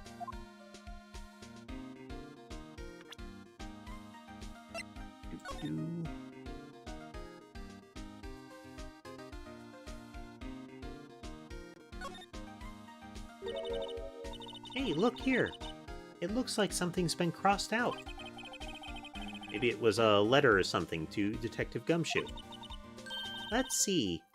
Annual bonus, $20. Yep, there we go. Gumshoe tends to get trampled over when it comes to bonuses and the like. Or perhaps, you know, shoved over and kicked. I think a couple of zeros are missing. No, that sounds about right. At least in that detective's case. Maybe I should rethink my career as an investigator.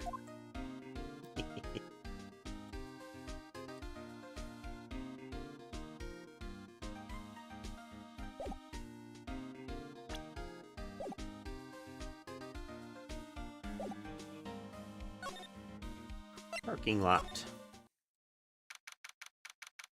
New flag. Looks like the investigation is still going. Be getting back to the shop.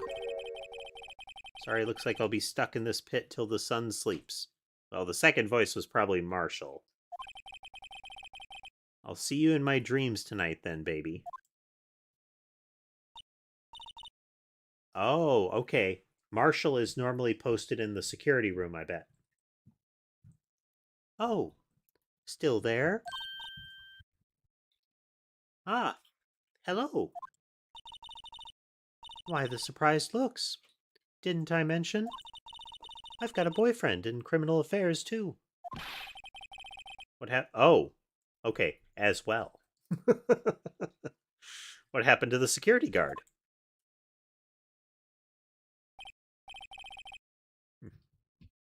Hey, what's wrong, Bambina?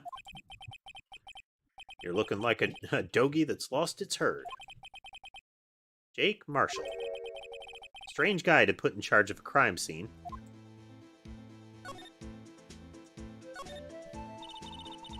And his theme music. There's something I wanted to ask you. The scene of the crime. A cold grave for men who have lost their dreams. And me, I watch over them as they sleep, dreaming of the desert's harsh judgment. He's asleep. Well, should we show this hopeless case something that meant to catch his interest?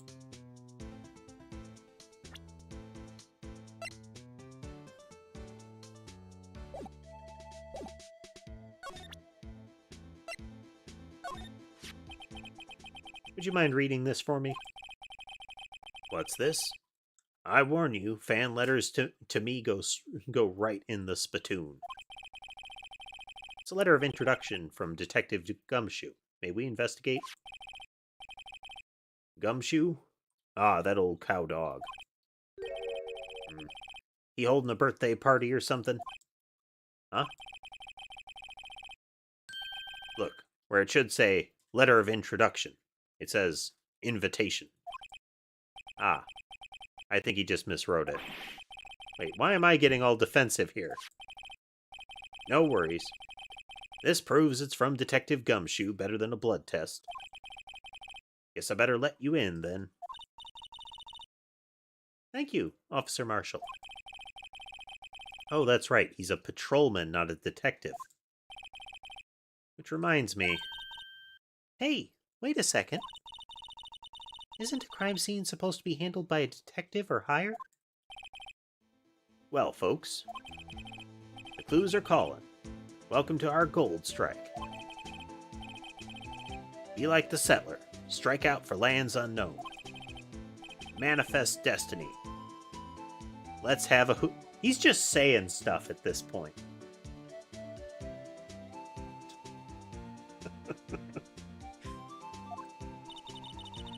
Note to self. Police investigations are like settling land. Well, Mr. Wright, what do you say? I say I won't be needing this anymore. Toss? He did. Crumpled and discarded.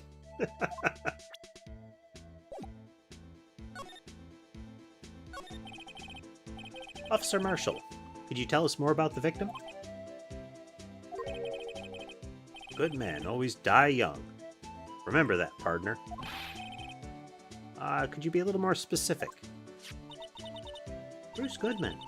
He was a detective, right? Oh well, aren't you a feisty doggy there now? Detective Goodman was stabbed here at 5:15. The smiling Madonna told me the tale. I think he means the witness, Miss Angel Starr. Stab to the chest. One stab to the chest. Fine piece of work. This here's the autopsy report. Death due to blood loss. One knife wound. Died within an hour and a half of 4 o'clock.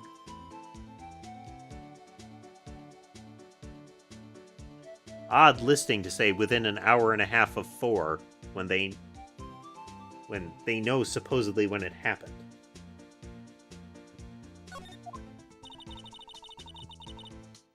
Was my sister involved with the victim in any way? Funny you should mention that, Bambina.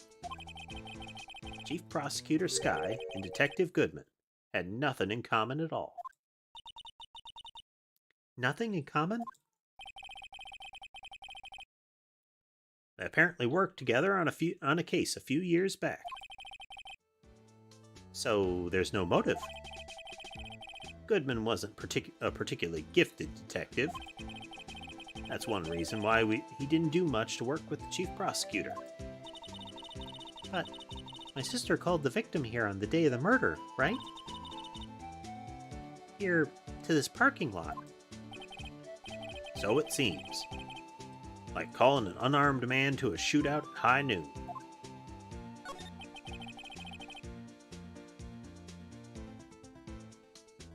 Jake Marshall and his eternally regenerating stubble. It's not like it grows back. That stuff is just... The knife, it does nothing. I don't mean any offense, but... Officer Marshall, you're a patrolman, right? Not a detective? You calling me out. They shoot you for that in Texas. I'd believe it. I would believe it.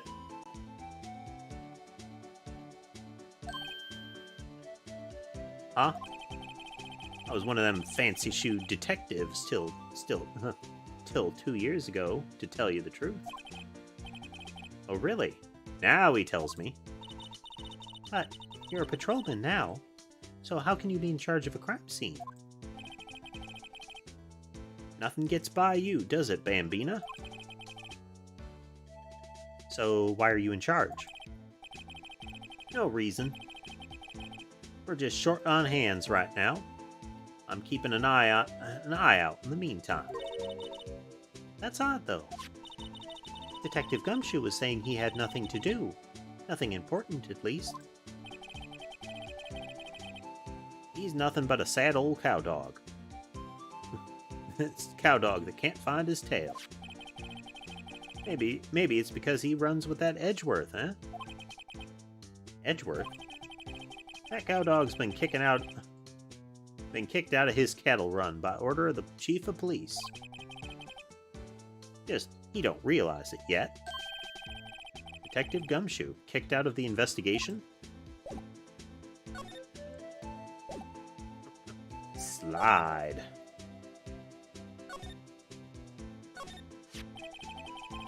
This looks like a cell phone. Scientific analysis would suggest this belongs to the victim. I can't think of anyone else it would belong to. What's so scientific about that? Should we check it out? Yes, we should check it out. Poke that evidence. Poke it.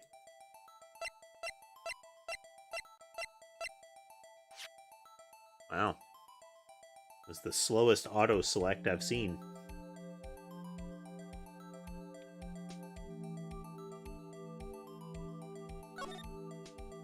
Pick. This phone's still on the redial screen. Got a good battery. Redial? Mr. Wright? Most phones keep a record of all the calls you made and received. You just press the blue button to display the last number you called. Convenient, isn't it? I'm surprised you didn't know that. Sorry to disappoint you, but even I know about things like redial. Huh? Oh, I'm sorry. It's just, you never know with people from your generation. She's like, about 8 years younger than him. Huh? Kitty cat.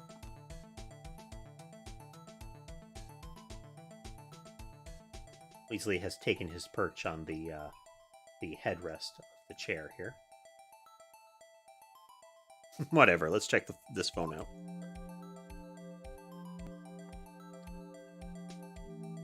Click. Now, let's see who the owner of this phone called last. The little phone icon is kind of cute. Instead of having the angular, You know, actually, that's another weird anachronism that you see on some things. We still have a lot of the, rotary dial-looking telephone or telephone receiver iconography on things. Like, often, like, pickup or end call have the green or the red telephone receiver. But there aren't a lot of phones that have that sort of receiver. The kind that would have, like, a, spiral cord attached to a main body kind of thing.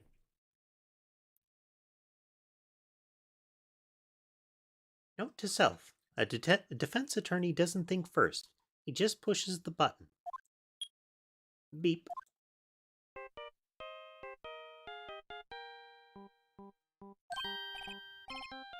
Hey, that song. I know that. The Steel Samurai theme.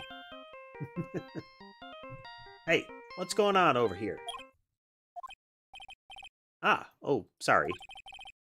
I see you, partner. You pressed the redial on that phone there, didn't you? Well, yeah. Whose phone is this, anyway? It was on the ground over there. Whose is it? This belongs to Chief Prosecutor Sky. What? It's my sister's. She apparently dropped it when she was taken into custody, right after the crime. Look, the last call was made right when the murder occurred. Looks like she was fixing to call someone. Except she only spoke for a few seconds, according to this. Who did she call? No idea. Sorry, partner. Now, I got a question for you, partner. I heard a phone ring just now. One of those newfangled ring tunes. Oh, that? Oh. I'm sorry, that was my phone. What?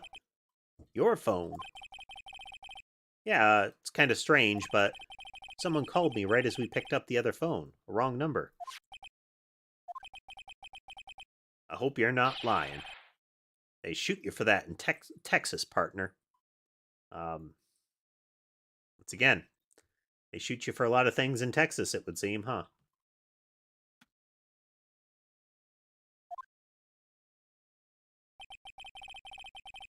Uh-oh, I've incited the wrath of the Lone Star Patrolman.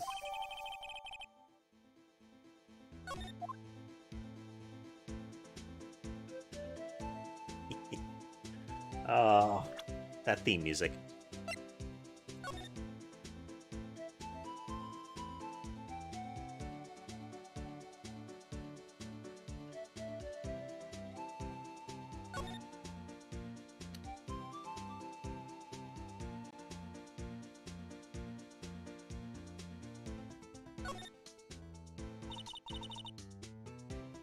Man, what a boring strap.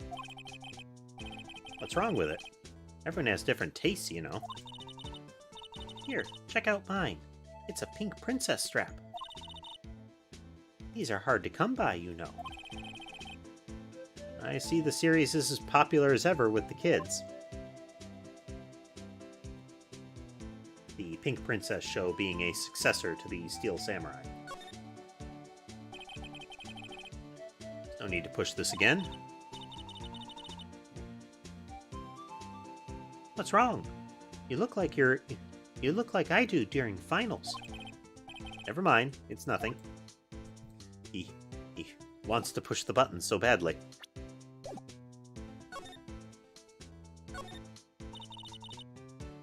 Ah, okay. It's a very carefully bound rope, I guess. This rope, is it? Yep, they laid it on the outline of the victim's body. So wait, the victim must have died when the killer closed the trunk on him. You've got to be the only person I know that would come to that conclusion.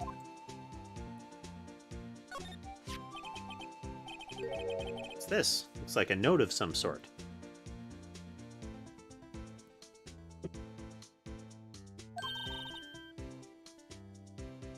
Look, something's written on it. 675-12-2. Okay, that's an S.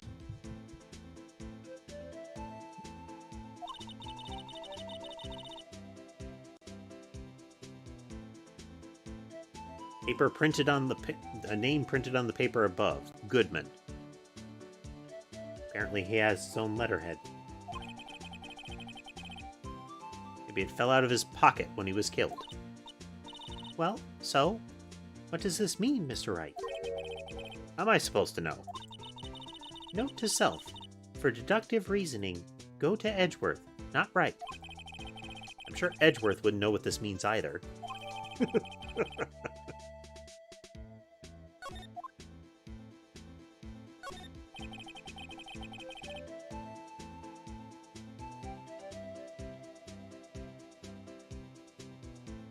Kind of a fun little tune. This appears to be the car where the body was found. Looks like the lock on the trunk is busted. The crime took place in an underground parking lot at the prosecutor's office. The body was found in the trunk of my subordinate's car. Quite a luxury car. It just screams, I have money to burn. Yeah, prosecutors get the big bucks.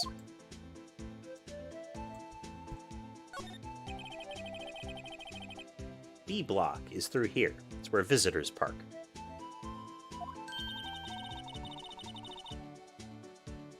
I can see the Lunchland car over there, far in the distance. Hey, you're right. I like the cute design on the door. I can see a cartoon cow munching down on a juicy-looking steak. It's kind of a Very morbid logo.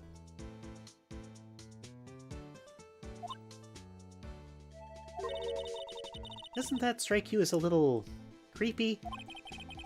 Just don't think too deeply about it and you'll be fine. Moving along.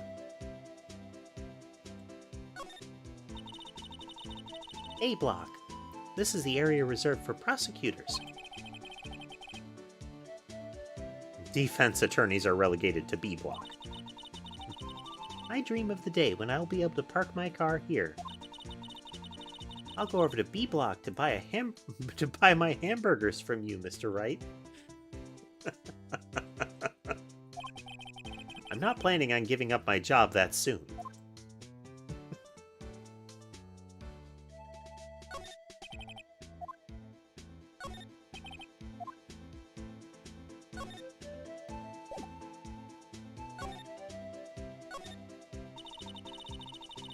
So, there's no connection between Detective Goodman and my sister.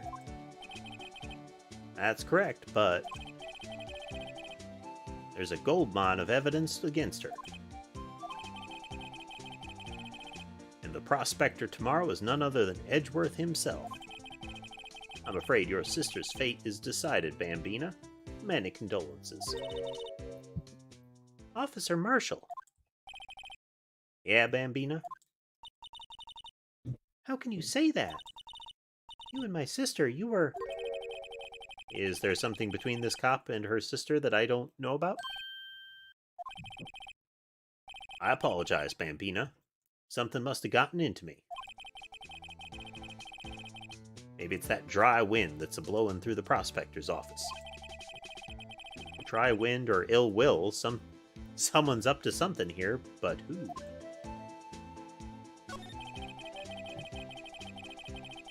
The suspicions about Mr. Edgeworth have been flying around for nearly 2 years now. Forged evidence and arranging testimonies, you mean? He was unbeatable because he did whatever it took to win. Unbeatable, that is, until he met you. But rumors are just rumors, aren't they? These are prosecutors we're talking about. Evidence is everything to them. If you follow the rumors about Edgeworth to their source, you find one person. But they're off limits. Untouchable, you might say. One person? Who?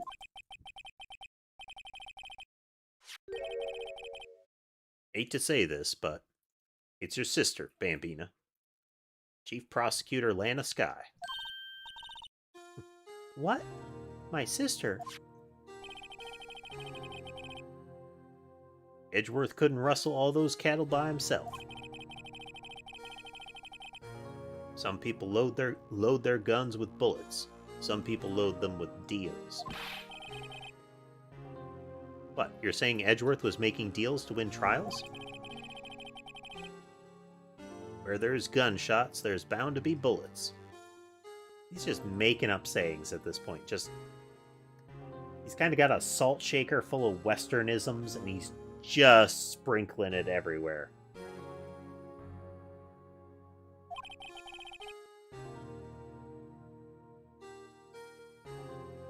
That's what the old-timers say.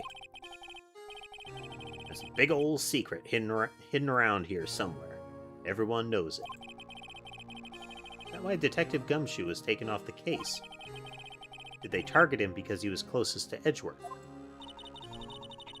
So, well, how are we doing, Mr. Wright? I guess we've got some clues. We have an autopsy report, a note from the victim, and a cell phone. So, you think we'll be okay? Well, the only thing still bothering me is that Lana is confessing to the crime. She says she did it. No problem. I can guarantee that she's not the criminal. Oh, by the way, Emma? Yes? I know that song your phone plays when it rings. What?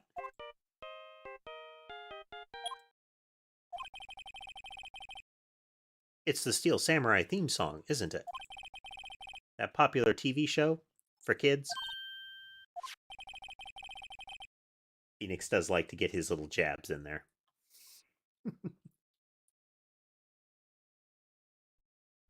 The phone that rang earlier wasn't mine. It was yours. At 5:18, just after the murder took place, your sister called you, didn't she, Emma? I'm sorry. Can you tell me what you talked about? She hung up right away. I see.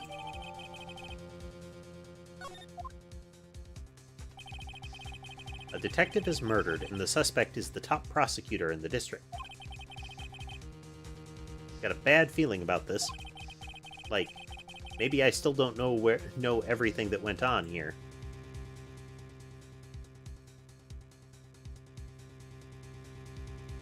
To be continued.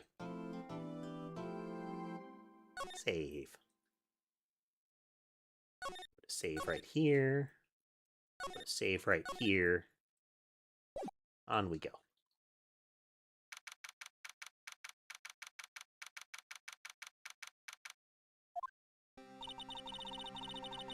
How did the investigation go yesterday, Mr. Wright?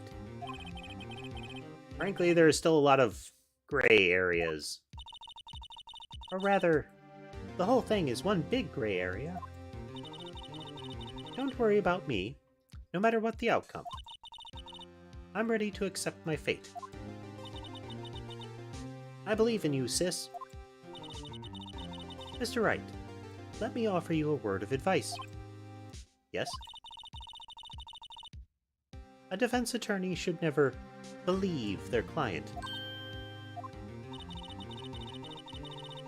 The defendant is called to trial because they are suspected of wrongdoing. Never forget that. Figure something a little closer to Francisca is better for her, you know? This guy, you remind me a lot of Mia. There's one decisive difference between you and her. And that is, you're not a defense attorney. Decisive difference. I believe it's almost time for the trial. Good luck, Mr. Wright. My first trial without a Fae helping me. No one's going to bail me out this time.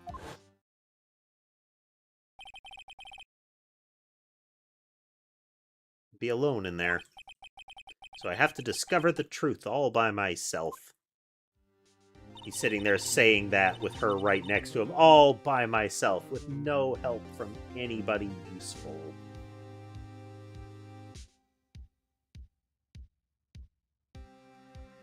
Let's do it, Mr. Wright. I'll be with you the whole way.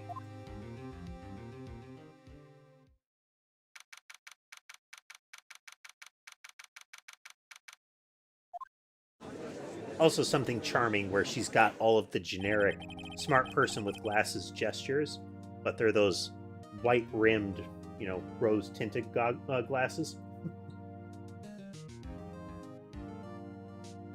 Court is now in session for the trial of Miss Lana Skye. The defense is ready, Your Honor. The prosecution has been ready for a while, Your Honor. Edgeworth. It's been 2 months, but I haven't been in a courtroom since his trial.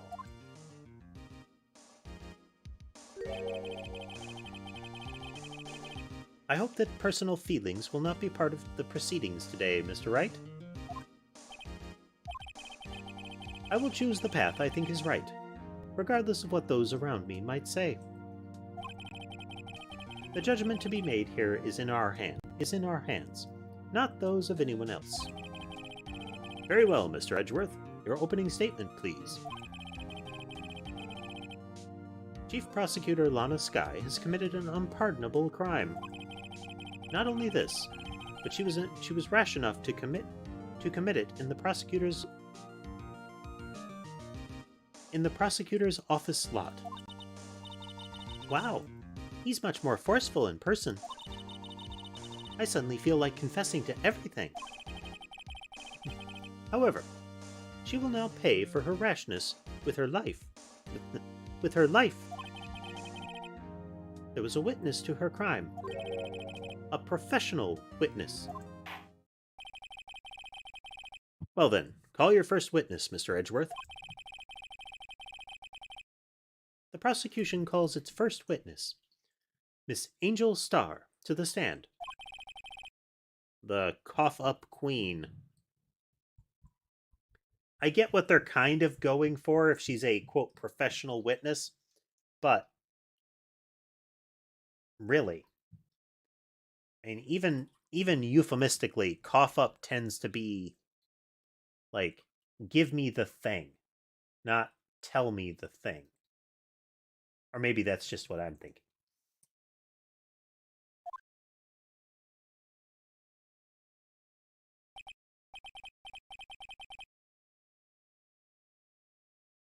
I've heard spit it out, but never, cough it up. Maybe I have.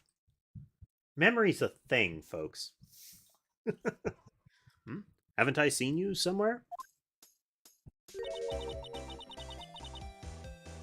You ordered the caviar lunch, right? Oh, caviar! I've never eaten caviar before. The judge is really wolfing it down. Ah, and for you, I have a Fiesta Bowl. Thanks. Will the witness state her name and profession? Ah, and you, sir. Did you order the fingerprint lunchbox? It is too early for lunch. Your name and profession, please. Well, Your Honor, how does it taste? So this is why everyone raves about caviar. It's so tasty it hurts. I always thought caviar would taste like pickled tapioca. That sounds kind of awful, doesn't it? Kitty cat. The heck does pickled tapioca taste like? Name. Name. Profession. Now. Me? My name is Angel Starr. Don't go forgetting it. I find myself running Lunchland these days. Is that what you wanted me to say, Mr. Edgeworth? Very well, witness. Witness? Aha. Please describe the incident to us.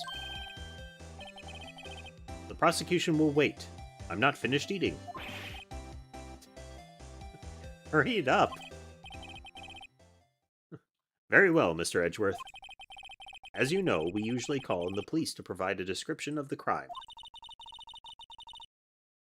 Your Honor, as Mr. Edgeworth has said to the court, I am a professional.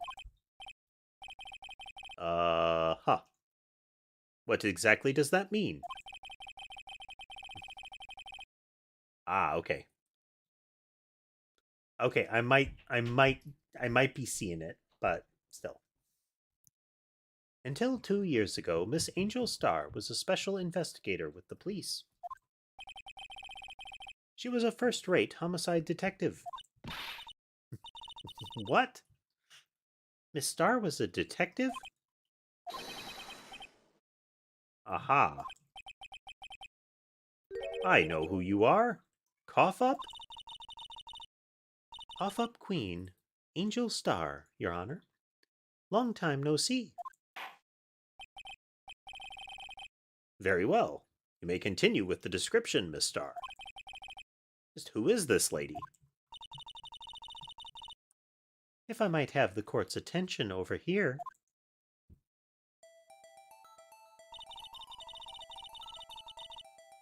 The parking lot of the prosecutor's office is divided into 2 blocks. A block is for the prosecutor's office personnel. B block is for visitors and clients. A chain divider separates the 2 blocks.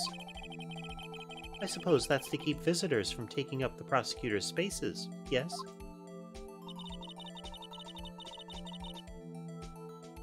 The crime took place by a car in the back of A block, in the car's trunk. The killer stabbed the victim with this knife and went to drive the body out. Unfortunately for her, there was a witness, and an arrest was made on the spot. And who was this valiant witness? Why, it was me, Your Honor.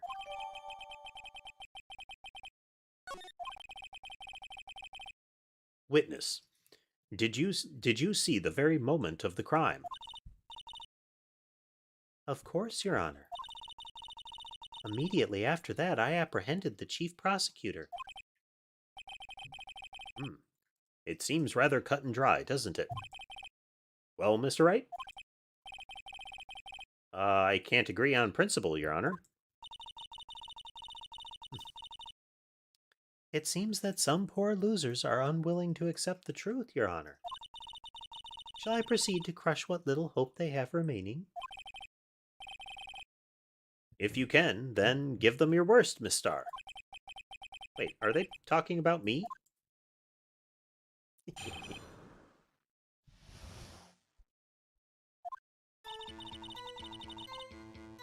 Somehow I always knew a day like this would come. I was on my way to deliver a lunchbox to my boyfriend when I sensed something. Perhaps it was my finely honed detective's intuition at work. Wow. Dramatic reenactments.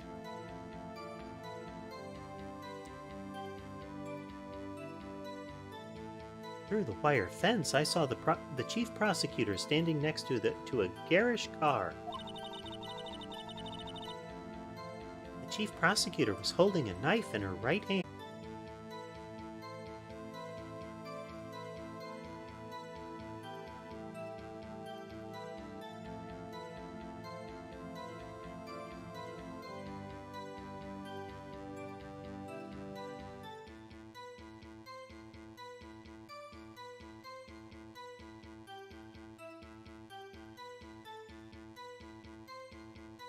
Well, it seems like the stream froze up, and I just noticed that it wasn't transmitting for quite a bit, or potentially quite a bit. I don't know when it froze up, but we should be back intact now. Hopefully it will not implode again today.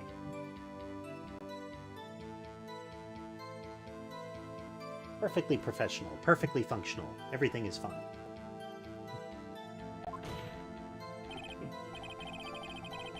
Witness, in your testimony, you clearly stated the following. Prosecutors are nothing more than worms. Ergo, you are a biased witness. You might want to keep those silly opinions to yourself in the future, rookie. Huh? Rookie? Unless you're willing to risk the consequences of doubting me.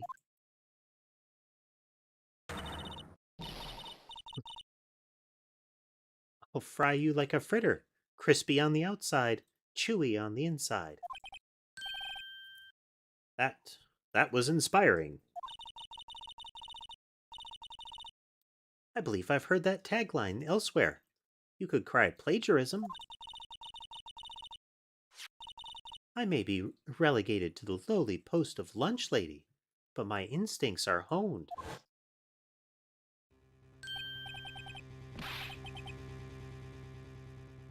A photograph. You took this? The moment I witnessed the crime, my reflexes took over, and snap, I took a picture. In fact, one of my lunchboxes is rigged with a camera. I suppose that's more exciting than just hanging it around your neck. Witness. Witness, why am I only seeing this photograph just now? You'd think I'd show it to you? A prosecutor? Think again.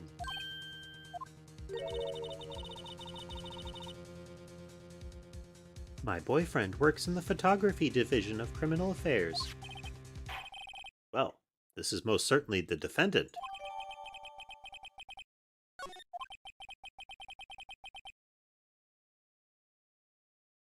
Unmistakably Lana Sky.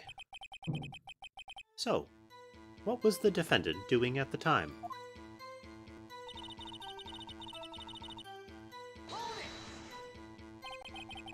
Tell me more about the knife that the suspect was carrying. Well, I'd say the blade was about 4 inches long. Is that right, Mr. Edgeworth? It is your knife, after all. Yes, that's about right. Prosecutors are, by nature, well versed in the location of a man's vital organs. I'm sure it was easier than boiling an egg for my egg salad surprise set. You can't testify to her ability to kill an egg. I mean, a person. Perhaps a chicken salad set would have been a better metaphor. So, the defendant was holding a knife. Then what? Stabby stabby. Tell the court why you didn't try to stop this crime. You did see her raise the knife to strike, no? The defense has a point. Unfortunately, by the time I realized what was going on, it was already too late. Too late? Yes. The next moment, the chief prosecutor brought down the murder weapon.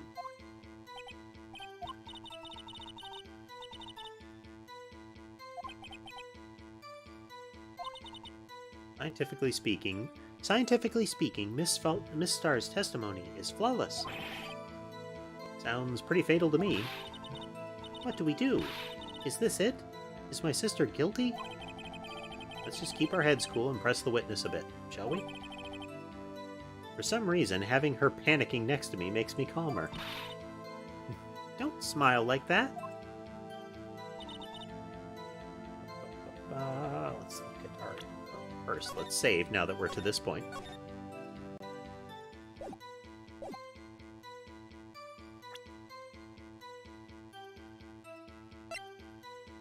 Memo.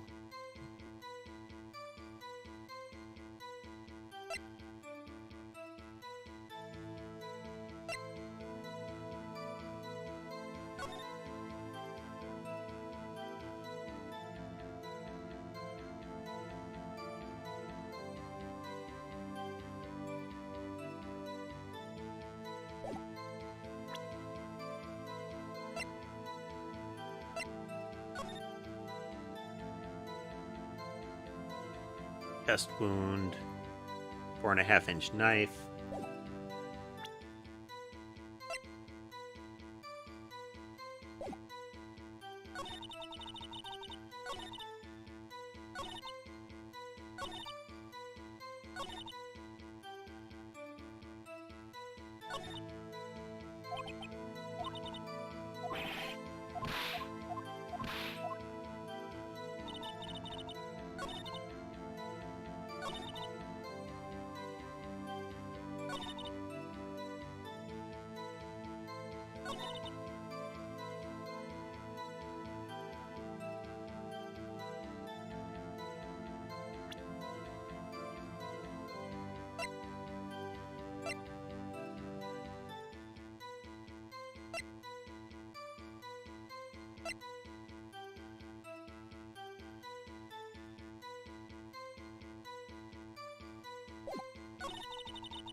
Okay, we might be able to press here with the knife because there are no prints on the knife. She's wearing gloves, though, so it shouldn't actually go anywhere, but maybe we can get amended testimony.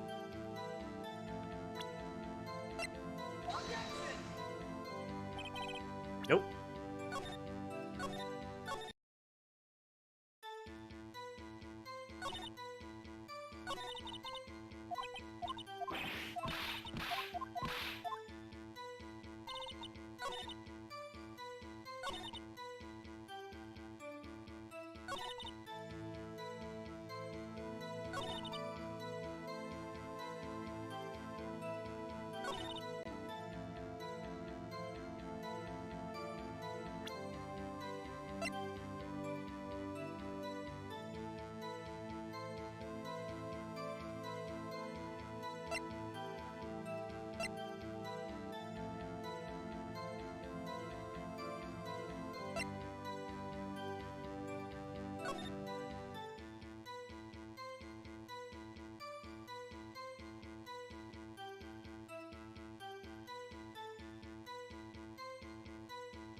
We know that she hurt her hand, too, but we see no evidence of that, and we have no way of proposing that as an issue.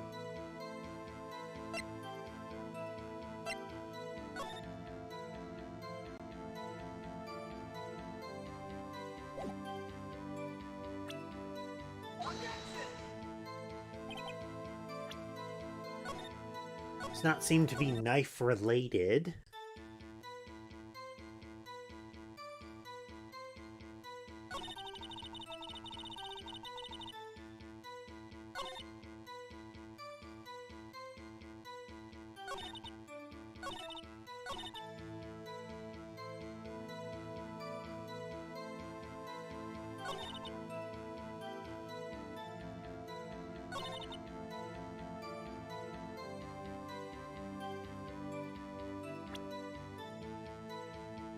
We had some more details about when she's stating it.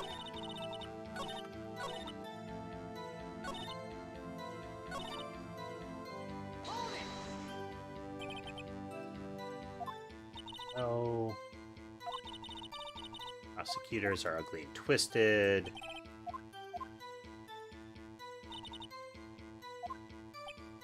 Very likely that they want to kill a detective. She was fired.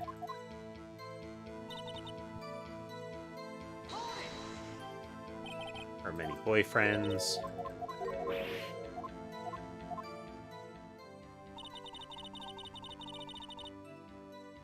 On the second level, so you can see everything from there.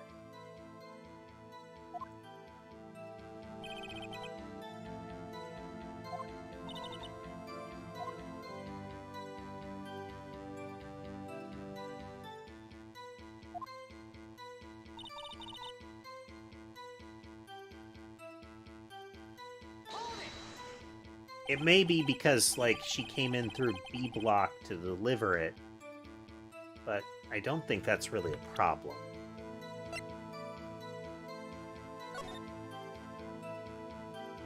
We can't see anything of B block, but the assumption would be that there'd be a way in there, too.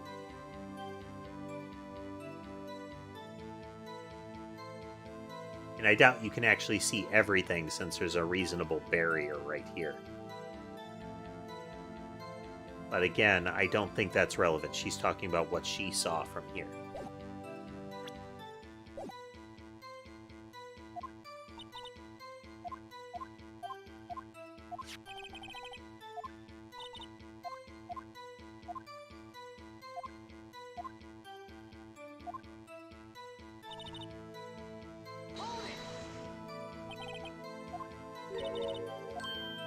His car and his knife.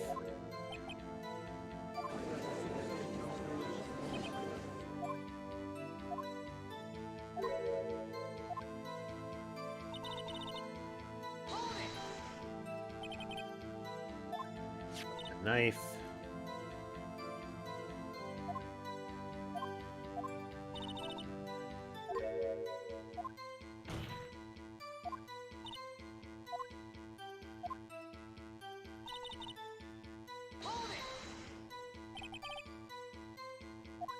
Start the crime.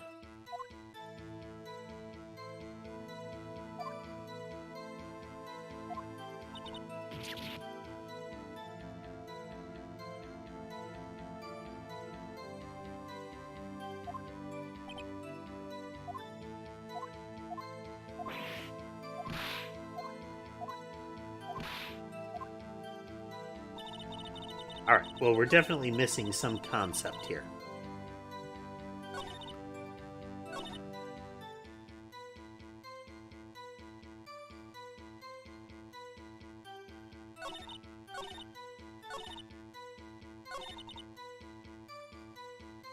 With this one, he called out like, "Hey, it's on the second floor, and you arrived by car."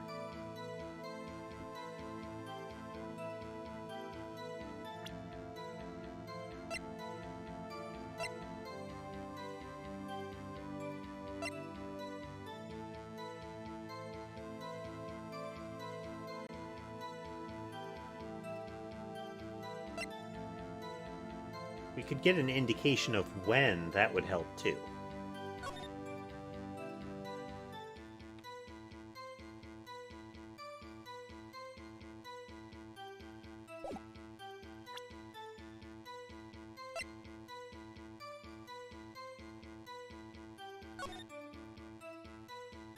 Because she was standing here when she was seen.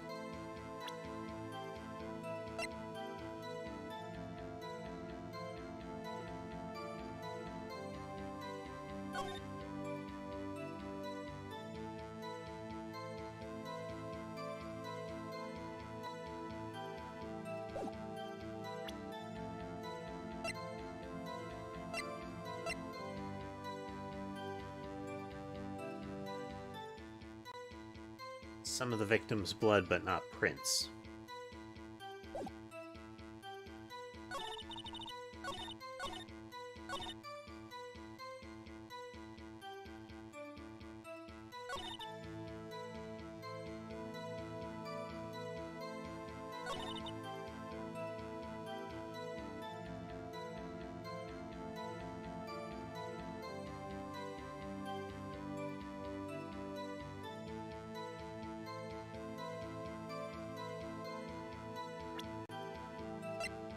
So there's either something about her arriving by car.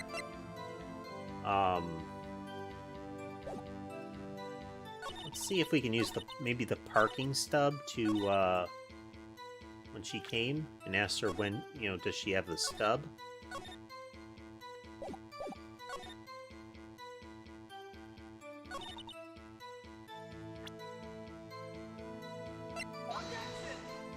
Nope.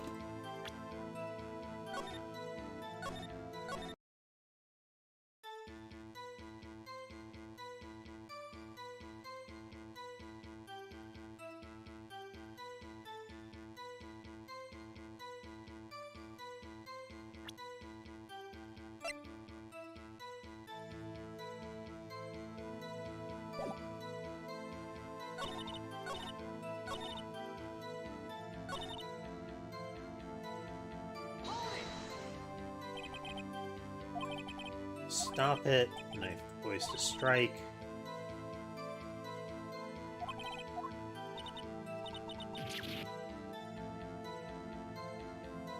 As soon as she noticed, as soon as she saw her, she stabbed him.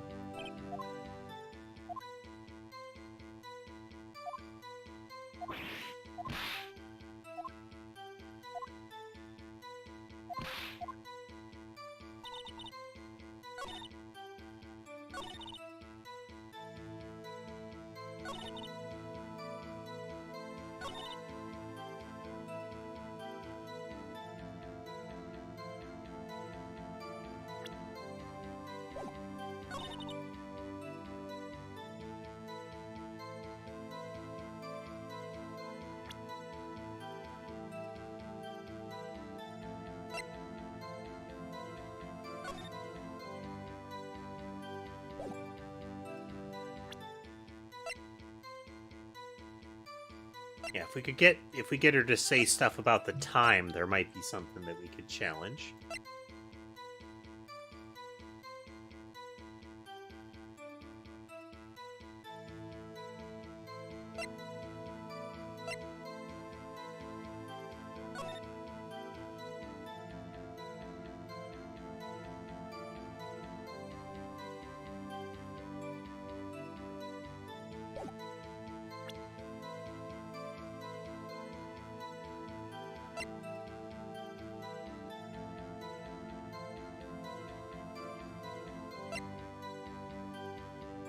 Moment of the crime. Oh.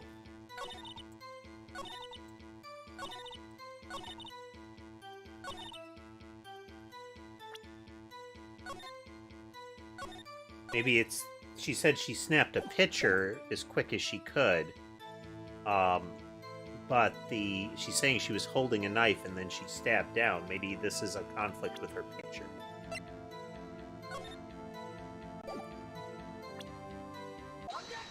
There we go. And you witnessed this. You saw Miss Sky stab the victim with the knife. As I've already said, yes. I swear it on my finest salmon swirl lunch. That doesn't sound good. I'm sure that is a fine lunch. But isn't that odd? Look at this photograph. This is the photograph you took of the very moment of the crime, is it not? Then why is Miss Sky not holding a knife?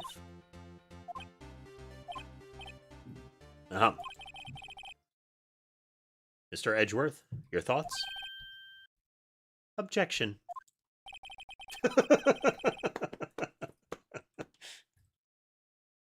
That had to be the weakest objection ever, Edgeworth. Yet it was still stronger than your ever feeble mind, Mr. Wright. What do you mean, Mr. Edgeworth? This photograph was not taken the moment before the stabbing. It was taken the moment after the stabbing. And how can you tell that? Blood spatter. Huh? See the dark crimson stains on the chief prosecutor's coat? But it's a black and white photo. Ah, yes, it's hard to tell, but that could be blood. Well, Mr. Wright, I see no problem here. No problem. No problem. Except you. Mr. Wright, are you going to just sit there? Are you going to just sit there and take that kind of abuse? Got a better idea? Wait, that contradicts what the witness said in her testimony. Namely, that she took the picture the moment she witnessed the crime. Well, it seems I was slightly unclear. My apologies. That's it? If you run out of lunch, you order seconds. Problem solved. If you don't like it, try ordering the jumbo-sized lunch from the get-go. Good advice. I'm not sure I understood it, but good advice. I didn't have time to stop her. Prosecutor Sky was cold, calculating, like a robot. She killed without pain or remorse. It was a premeditated murder. Premeditated? How do you know? Look at the chief prosecutor's hands in the photograph. Oh, those are gloves? Surgical gloves made of thin rubber, most likely. Why would she have those on?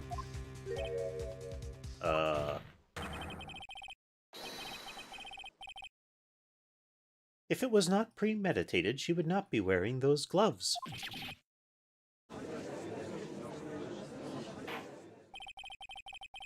Those gloves do seem to tell a tale of premeditation. Premeditated murder. A serious offense. Witness, add this to your testimony.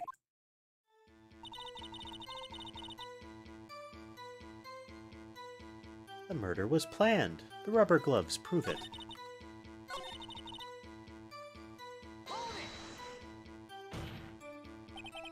What if she was just in the habit of wearing gloves, like driving gloves? The gloves were admitted as evidence when the defendant was arrested. They were rubber gloves of the kind used for autopsies. In other words, when the chief prosecutor came to the crime scene, she came to do murder, is the only possible conclusion one can make.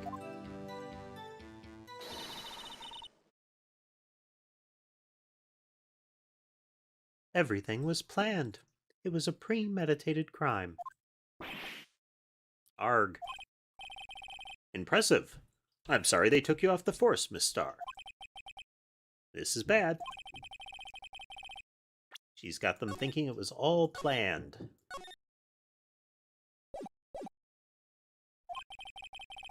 If she can prove this claim, the trial's already over. Got to think of a way to show that this wasn't premeditated.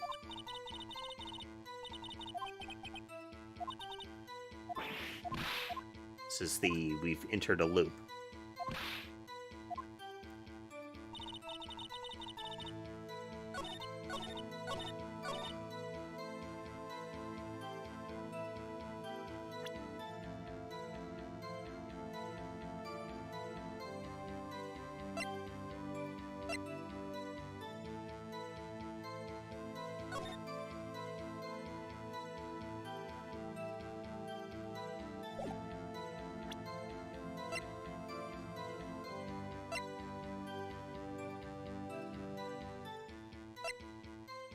Have something that indicates that it was planned.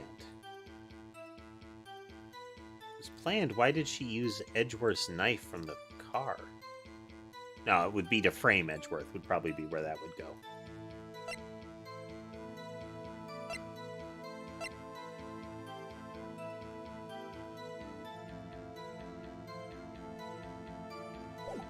But let's save and try that. Why bring your own special gloves when you then not bring a tool? There we go. Witness, do you know what this is? Are you trying to test me? I sell lunch boxes for a living, you know? That's a knife. The knife. The knife that was in Mr. Edgeworth's trunk. Indeed, it is my knife.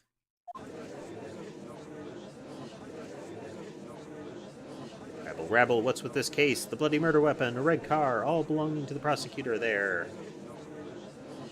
Mommy, are the prosecutors bad people? The defense has a request. We ask that the witness provide an accurate testimony. What's that, rookie? In your testimony, you stated that Lana Skye planned this murder. And that's why she was wearing those special gloves. Seems like a natural conclusion to me. The gloves do indicate planning. However, why would she not also prepare the most important thing, the murder weapon? Oh, well, that hit. Oh. This knife just happened to be in the trunk of that car. Ladies and gentlemen, if you're going to plan a murder, you don't forget the weapon.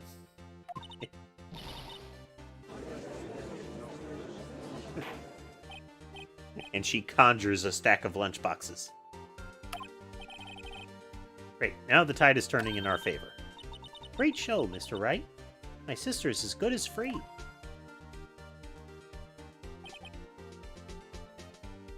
Right. I believe the next lunch you'll be eating is humble pie. What?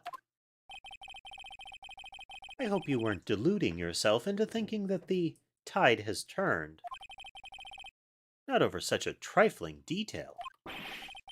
But this shoots a hole in the whole premeditated theory. The prosecution could care less if it was premeditated or not. The only one who seems to care is that lunch lady over there. The defendant, Lana Skye, murdered a detective with a knife. That is the only thing the prosecution needs to prove. Nothing else. Very good, Mr. Prosecutor. I suppose you think you're clever now.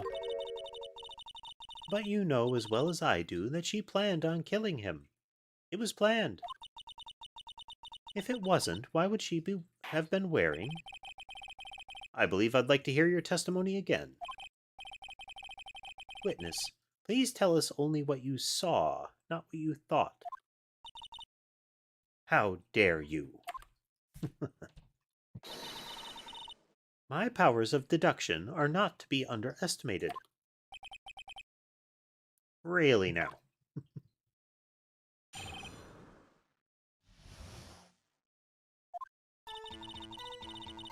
Lana Skye intended to murder Detective Goodman. That's why she called the victim all the way to the prosecutor's office. I'm sure the chief prosecutor had a grudge against the victim. Nothing else could drive that human machine to plunge the knife in again and again. Well, there's her flaw right there.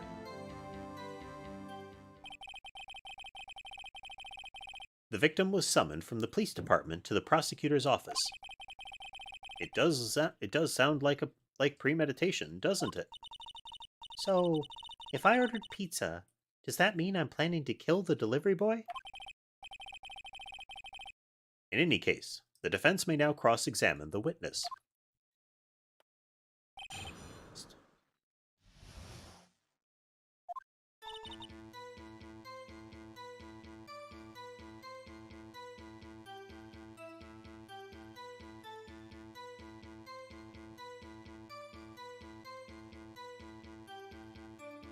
What's that, Jonathan? Save.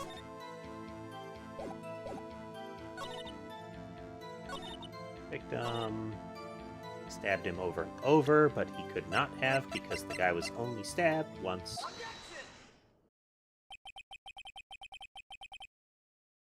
Regardless, thanks for joining us so far, Jonathan. Especially thanks for dropping in after I fixed it so that we have more than one frame going at a time here. You say she stabbed him again and again, but you couldn't have witnessed that. Are you testing me? Then I'll test you. With my moss surprise. I'm afraid the moss is growing under our feet as we wait, Miss Starr.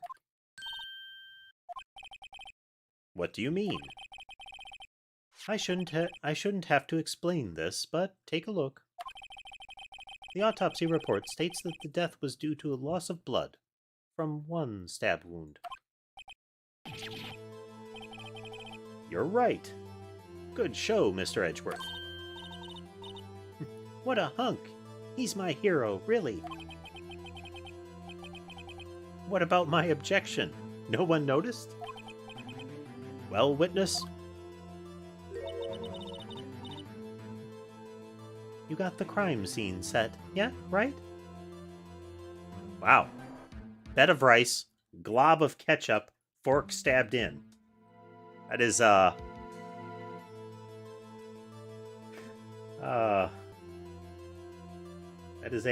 is an item you could put on a menu, I guess. Oh, thanks. I've always believed that no one can ever mistake ketchup for blood.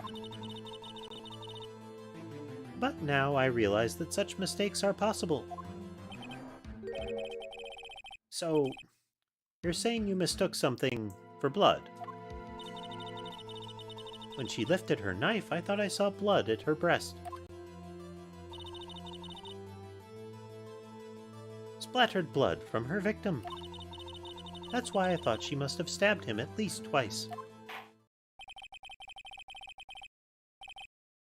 Then tell us what you saw that you thought was blood. Testify. Her red Her red muffler looked like blood to me. That's how ghastly the whole scene was. Star has turned out to be as short-tempered as she looked when we met her. Challenging her abilities as a detective really set her off. The short wick burns out the fastest. It's a scientific fact.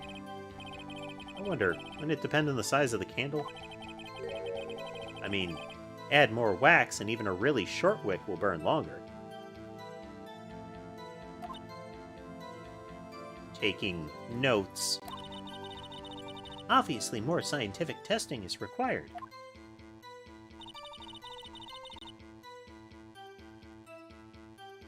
Let's see, she intended to murder him.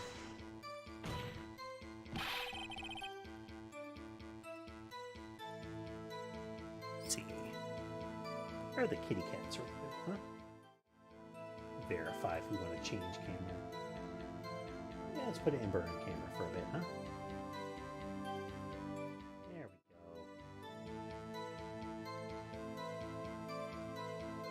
Those little white socks.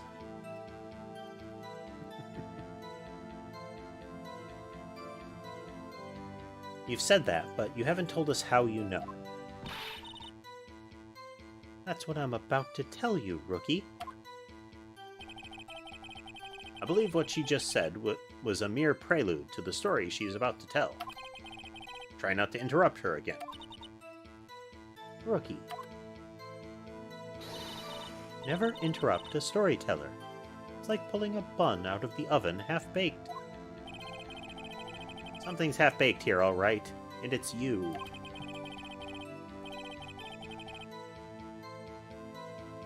Try not to confuse the defense witness. They're not very quick on their feet. Now, why did you believe the suspect had intentions to murder the victim?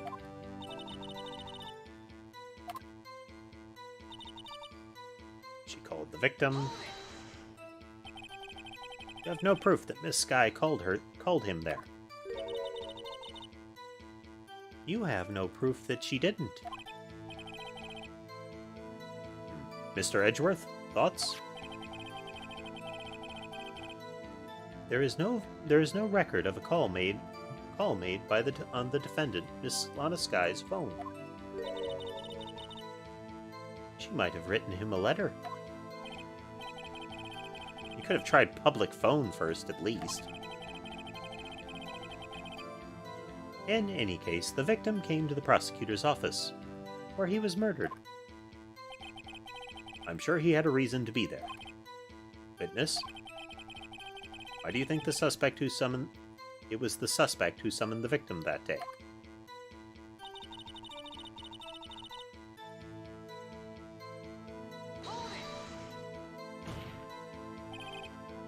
What kind of grudge? Well, I wouldn't know that. Of course you don't. That's because she didn't have a grudge. Rookie.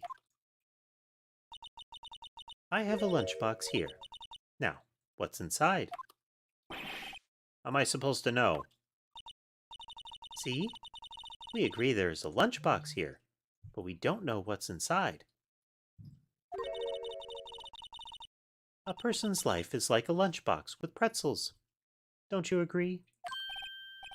I get it. That's why my lunch was so salty. This judge isn't very good with metaphors. The suspect had a grudge against Detective Goodman. Will you tell us your basis for thinking this? It's simple.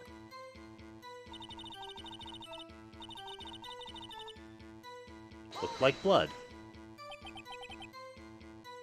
Her red muffler. Yes, like a scarf. The chief prosecutor always wears one around her neck. So she can be easily hanged at a moment's notice, I suppose. He's right. This guy was wearing a red scarf. But wait. Isn't it odd that you mistook that for splattered blood? Oh, people often mistake my beard. For a bib. A judge with a bib.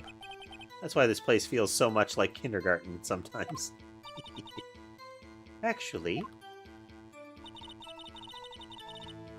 I do think I saw some traces of blood on her chest. However, the autopsy report is clear on this matter. There was only one knife wound. Hopefully Miss Starr isn't entirely sure of her own testimony. Mr. Wright, this is our chance. Chance for what, I wonder? Miss Starr has turned out to be short-tempered, yep. This is the loop. There's the candle.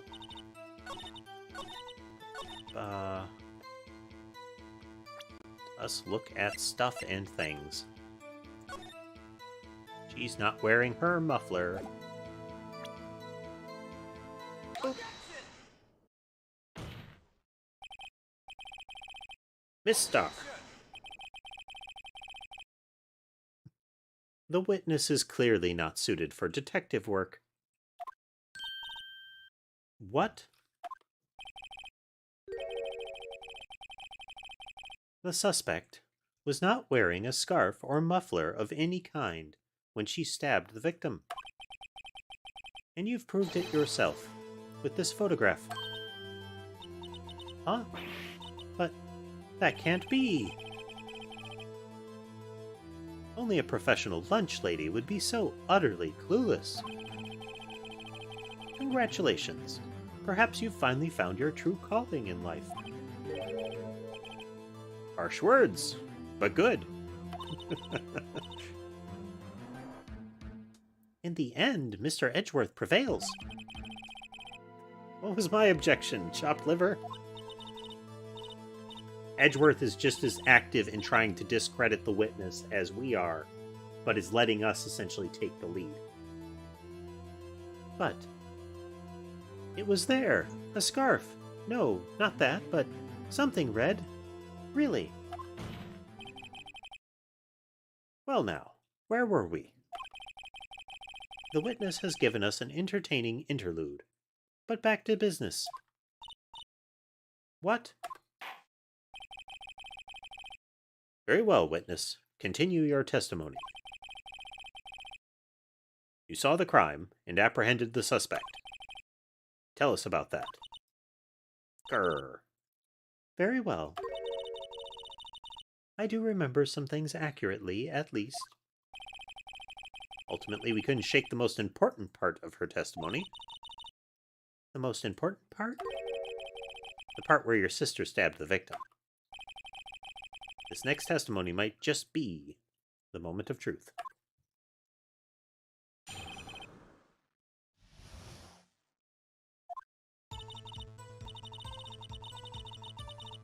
After the murder, the suspect attempted to run behind a partition off to her side. I quickly caught her, explained her rights to her, and arrested her on the spot. Which she couldn't have done because there was a chain-link fence between her and the crime. Ah, yes. When I arrested her, she mentioned the muffler. That's what had me confused in my earlier testimony. The chief prosecutor made to escape, but against Angel's Star, resistance is futile.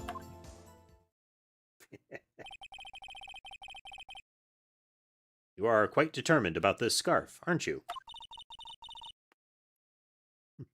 I strike like a snake and bite like a cobra.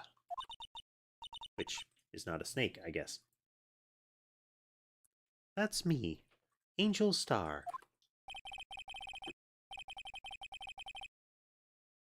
See, Phoenix gets it. That wasn't a very good metaphor. First of all, a cobra is a kind of snake. Don't bother me with details unless you want to get bitten.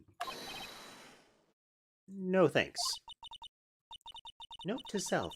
Mr. Wright is weak against poisonous snake bites. The chief prosecutor tried to resist, but her efforts were in vain.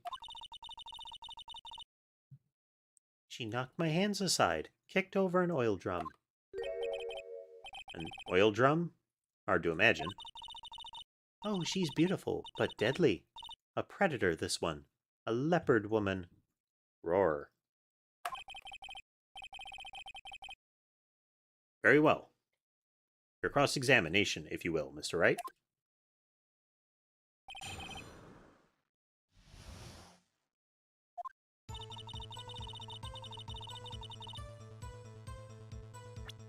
Save.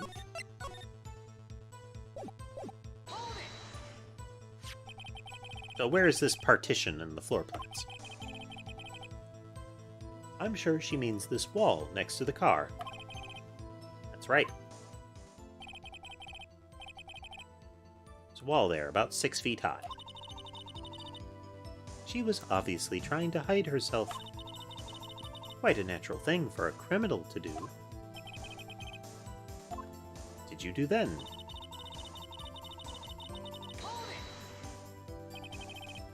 You say quickly.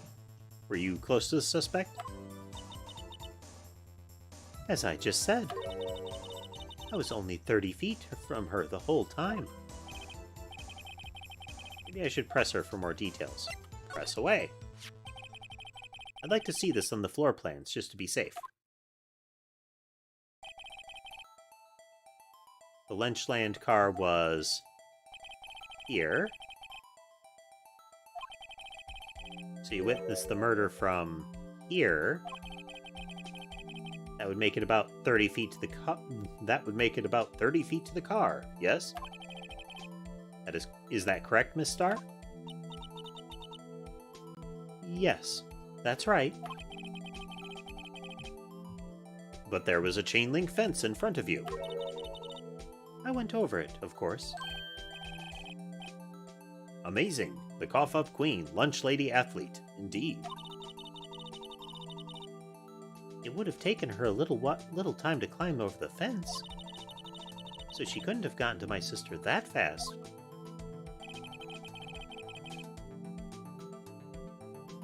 Yeah, that fence was about 9 feet high, too. So how did Miss Sky not get away?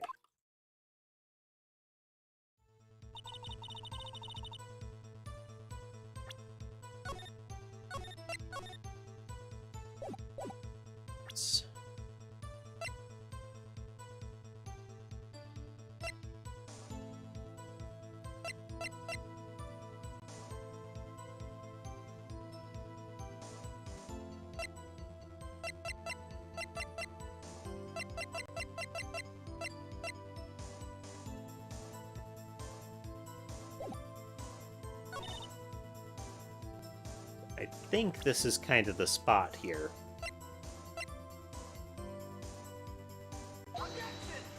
Nope.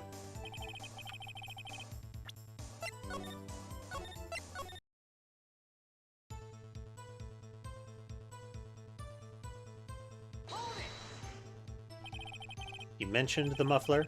What exactly did she say? If I remembered exactly, I would have told you in my testimony. Cheeky. Anyway, all I heard was her say was the word muffler. Just the one word? So, what you heard wasn't the suspect talking to you, but someone else. Yes, the chief prosecutor was talking on her phone. Her phone? She can't mean ask further. So, like at about 5:18, she called her sister on her cell phone. By phone, do you mean this phone discovered at the crime scene? Yes, ultimately. Ultimately? My memory is like a salmon, headed upstream, you see. No, no, the court doesn't see, Miss Starr.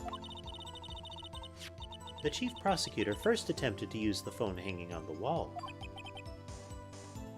On the wall. That's right. Near the car, there was an emergency phone on the wall. Apparently, it was out of order. and so she used her cell phone. Indeed, the emergency phone was out of order that day. Good witnessing, witness.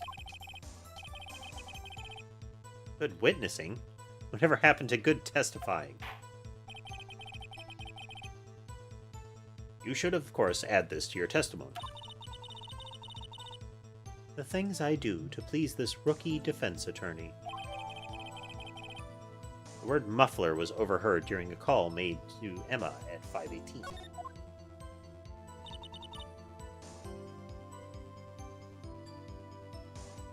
Saw it all, but how could she have seen it all because of the wall?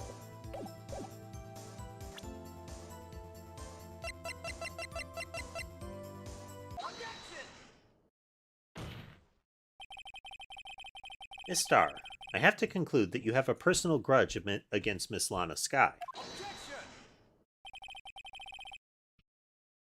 The witness is a former detective. Her testimony is unmarred by personal bias. Well, who would have thought you would be my knight in shining armor, prosecutor?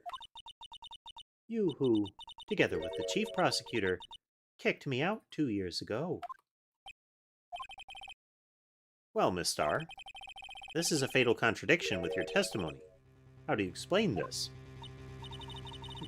I don't know what you're talking about.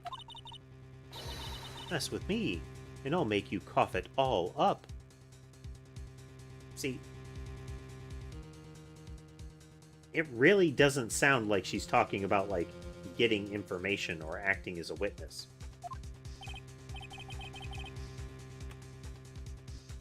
Now, let's look at the floor plan. You said you witnessed the crime from this point. However, if that's true, you couldn't possibly have seen Miss Skye making that phone call. I believe you see what I'm getting at. That emergency phone was on the back side of this partition. If indeed you were in block B, in B block, you couldn't have seen it. Yes. What is the meaning of this? It's simple, Your Honor. She's not coughing up lunch. She's coughing up lies. Lies.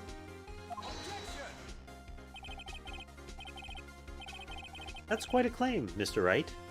Perhaps you would allow me a question? Tell us exactly what lie this court has told this witness has told the court. So the counterattack begins. Save. Witness lied about where she saw it. Miss Skye tried to use the emergency phone, but it was out of order. What is significant about this fact? Nothing. Therefore, it would be pointless for Miss Starr to lie about it. Pointless to lie? I see. But the witness did actually see Miss Skye using the emergency phone. It would mean Miss Starr witnessed the crime from a different location. A different location? Now that's a pointless lie if I ever heard one. Before you call my lie pointless, at least let me tell it. Let me ask a question of our clever wordsmith, Mr. Wright. Just where was the witness when she saw the crime? Let's do a save here.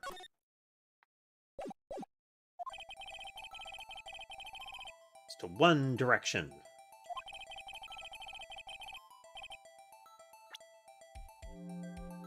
Oop.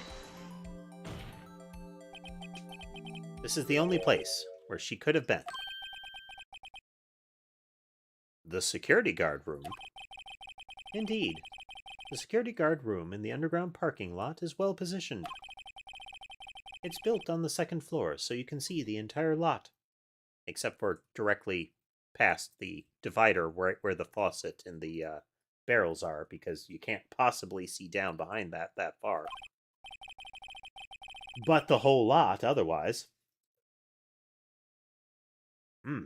She would have been able to see the emergency phone from there. But why there? There are many other places she could have seen the phone. Not in this case, Your Honor. The witness, not being part of the prosecutor's office, couldn't park in A block. The only place where she could have seen the crime, in the back of the partition, is here. I remember in your testimony you said you brought a lunch for your boyfriend in the security guard room, yes? Well, Miss Starr? How many years have I been getting the better of men? To think that the tables could be turned. Today, a man has got the better of Angel Starr. Lunch lady extraordinaire. Witness, what have you done? You used to be a detective. You should know better. I'm not turning back. The guilty will be punished. And I'll do what I must to make sure justice prevails. The guilty? Is she talking about Miss Skye? Mr. Wright? Doesn't this strike you as odd? Why did Miss Starr lie? It doesn't make sense. Huh? She could have just said she saw the crime from the security guard station. It wouldn't change anything. Exactly. This photograph tells all. It was the defendant who stabbed the victim. That truth still... one second.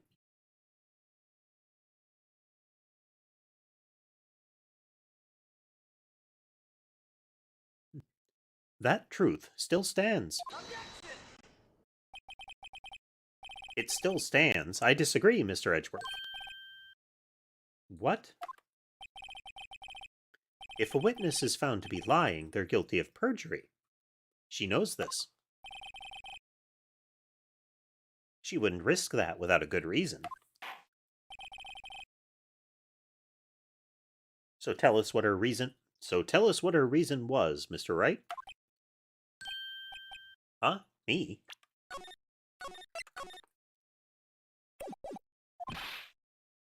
Wells. Mr. Wright, let's review what we know.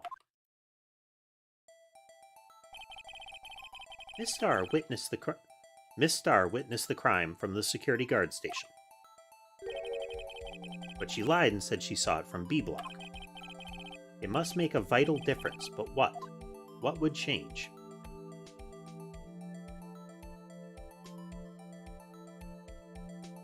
I mean, the angle. Why, the angle at which she saw the crime occur would change. The angle? What do you mean? Well, the security guard station is on the second floor, and, she would have sort of more No, wasn't that.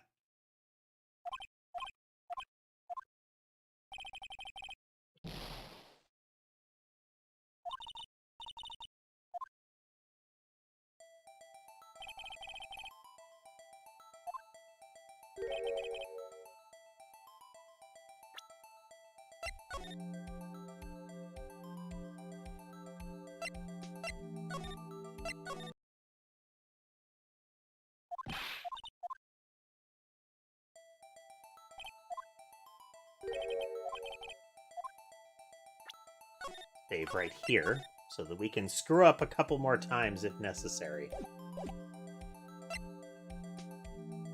Distance. Yep. It changes the distance between her and the scene of the crime. My condolences, Mr. Wright, but one look at the floor plans is quite clear. The distance between the scene of the crime and the guard station is 30 feet. I don't see how that would change what she could see. What she saw is not the question here. What matters is the time it would take her to reach the scene of the crime. Miss Starr, You witnessed the crime from the security guard station. Now, how long did it take you to go from there to the scene of the crime where you arrested Miss Sky?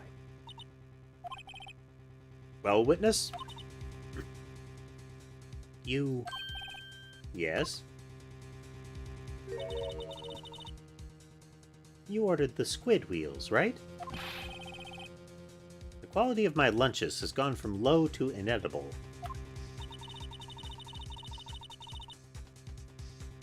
I was bringing a PB&J lunch with fresh boysenberry jam to my boyfriend. Boysenberry for the boyfriend. He wasn't in the station, so I waited. I witnessed the crime from the glass-walled station.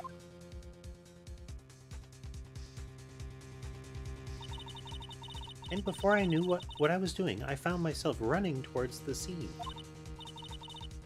But the door was locked. I couldn't open it.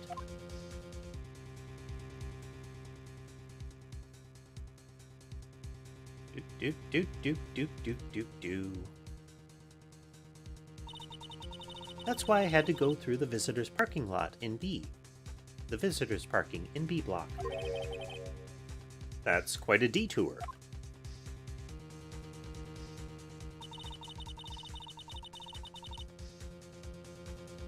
It probably took me at least 5 minutes to get to the scene of the crime. 5 minutes? This changes things considerably. But it was that woman over there in the defendant's chair who stabbed him. I know it. I have photographic evidence. I swear it. I swear it on my finest plastic spork. Witness, please place your hand on the spork. Do you swear to tell the truth, the whole truth, and nothing but the truth?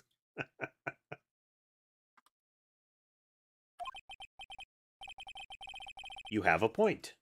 And the spork is a wonderful invention. Would you like another caviar lunch? Absolutely. Uh-oh. Mr. Wright, you have to do something. Do I have any evidence to stop this? Save.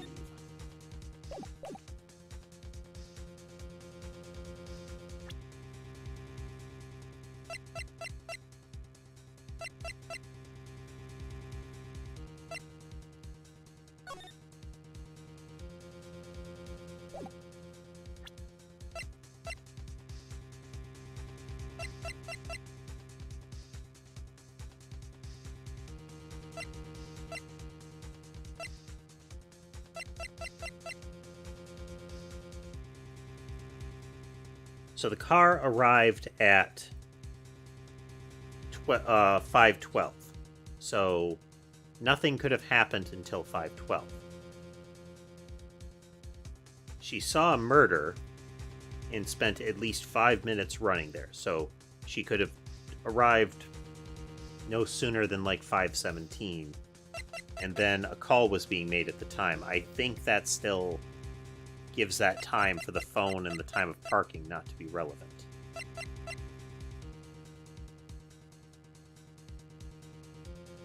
Oh, wait. I think it's this again. Because this is like, she ran all the way around, spending at least 5 minutes to get down to parking lot B. So she's saying she was still standing there for that whole time. Let's first save. That is my thought process.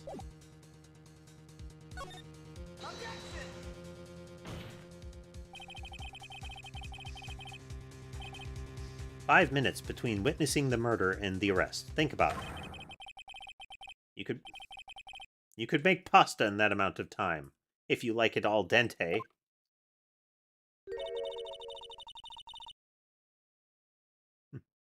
I've got lunchboxes that tie pasta into knots, rookie. A 5-minute blank. Isn't that strange? Strange? If you were a criminal, What would you do with 5 minutes, Your Honor? Well, I guess I'd flee the scene. Hey, don't get the wrong idea. I didn't kill anyone. But you have the instincts of a killer. You would run, but this time was different. Miss Sky dawdled at the scene of the crime. She even had her picture taken. Hey there, J.A. Welcome aboard. Thanks for joining us. Hope you're having a good night tonight. We are picking up with Chapter 5. We've been introduced to Emma, who I've been referring to as Science Maya. No true criminal would act this way. It's inconceivable. Yarg.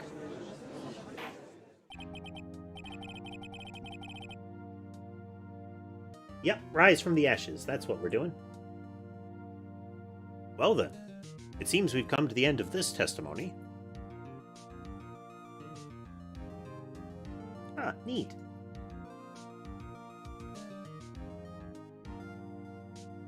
I think it's like Apollo Justice, Dual Destinies are only on mobile, outside of like their original releases, you know.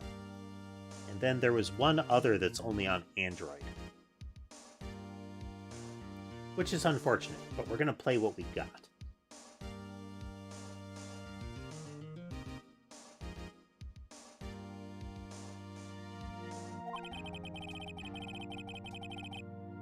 The witness had a grudge against the defendant and a blank in her testimony.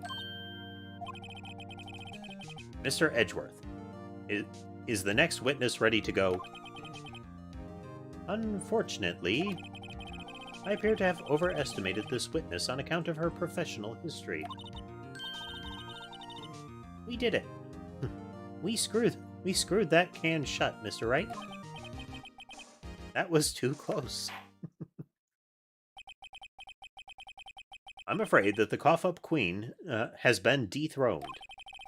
And with that, court is adjourned. Hold it. Lunchbox. Mr. Edgeworth, you ordered the squid wheels, right? That's the one she tried to foist off on me. I prefer not to take the defense team's leftovers. Anything else to say? I might be able to save you. I have decisive evidence. What? What was that? Is this another one of her trick lunchboxes? My apologies, but we have no further questions to ask of you, Miss Starr.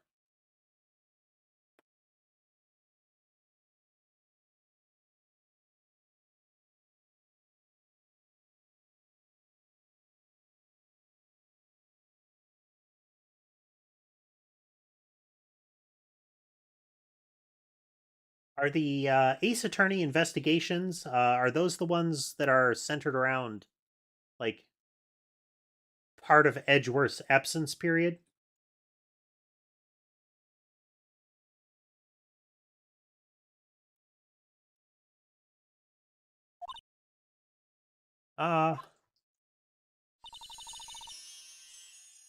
Is this your jumbo lunchbox? Woohoo! A triple decker.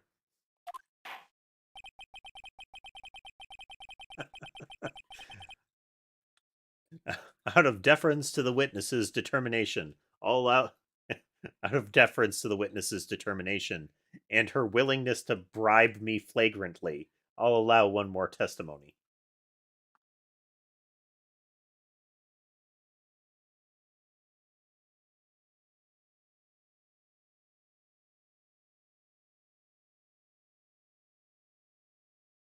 Okay, so that would put it after.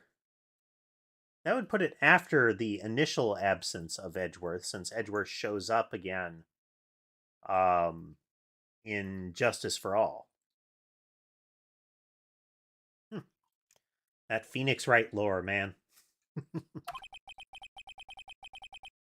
Let's hear about this decisive evidence. Like the Lunchland motto says, you won't be disappointed. Is she gonna pull out of her lunchbox this time?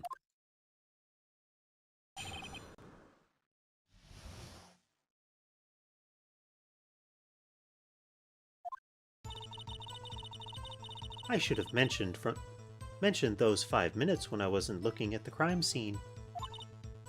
And now, to the matter of the victim's shoe. Did I not bring this up? 2 types of blood were found on the shoe. One was, of course, the victim's, and the other blood type matched that of the defendant, Miss Lana Skye. This shoe proves it. It's flawless, decisive evidence.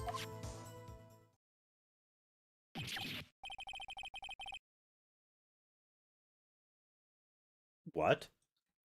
There was blood found on that shoe? Try Lunchland for all your lunch and decisive evidence needs.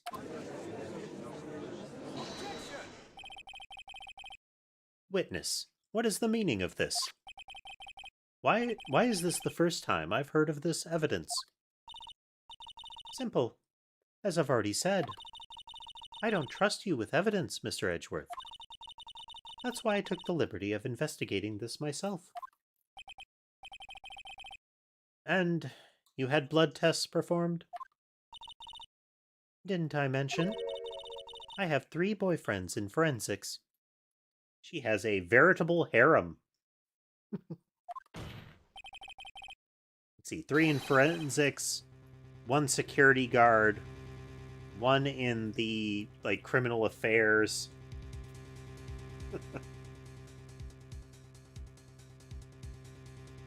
In any case, Your Honor, I can't accept this as evidence. What? You must know the 2 rules of evidence law. Rule 1. No evidence shall be shown without the approval of the police department. In other words, the shoe is illegal evidence. At least, for the time being. Is that right, Mr. Wright? It seems so. Edgeworth sure is celebrating. Not so fast, Mr. Edgeworth. Don't forget, I used to be a detective. As I mentioned previously, this shoe has already been tested by a member of the forensics department. As you can see, it was approved by the police department as of today. Even the general public can produce official evidence, Mr. Edgeworth. Grr. Is that right, Mr. Wright? It seems so. Edgeworth is looking pretty sullen. You could at least study some evidence law, really. Gavel. The prosecution's complaints notwithstanding. It appears that this evidence satisfies the first rule of evidence law. However, it seems you have yet another count against you, witness. Anything to ensure that the guilty are properly judged. White enamel shoe. Bears traces of blood from Goodman and Lana Skye. Very well, Mr. Wright. You may cross-examine the witness. Do-do-do.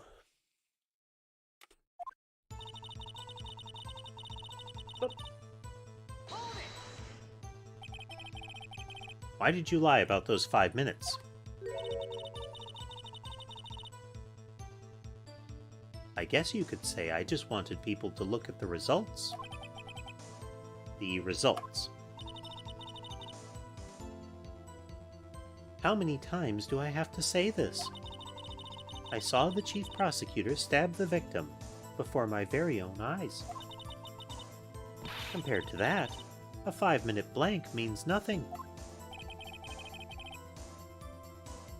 Then why didn't you just tell the truth?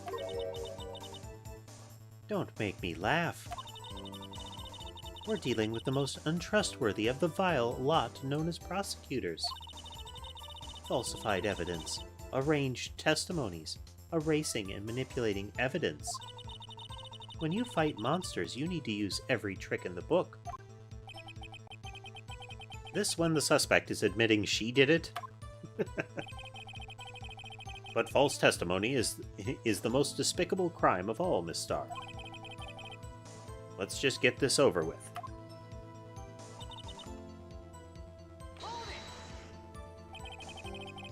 And you found this shoe at the scene of the crime. I detained the chief prosecutor and notified the police department. I wanted to make myself useful while I was waiting for the police to arrive. So, like an ill-trained pooch, you snuck off with a shoe. I was afraid someone would erase the chief prosecutor's crime. This shoe was my secret weapon, if that should happen. See this fashionable basket I have here? It carries more than lunchboxes, gentlemen. I'm happy for you in your lunchbox bag, really. In any case, you removed valuable evidence from the scene of the crime. Now, tell us what you did next. Types of blood. So, you brought it to the forensics department. If you're going to submit something as evidence in court, you need it approved. To do that, evidence must be analyzed by a forensics expert. And she got away with her little coup because she used to be a detective. The shoe does appear to have bloodstains on it. Well, the man was stabbed after all. And the blood belonged to the victim, Detective Goodman. As I said, there were 2 types of blood found on the shoe. Other blood type matched her. You can't say for sure the blood belonged to the defendant with a blood test. You claim to know something about blood tests, rookie? Ah. Well, speak up. Well, blood comes in 4 types. However, you can't tell from a blood test whether the murder was committed in cold blood.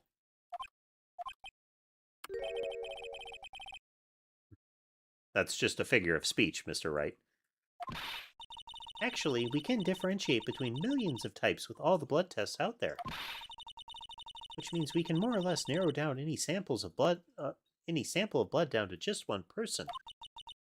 Or so I hear. That's pretty specific. If I had a little more time, I could have gotten DNA test results.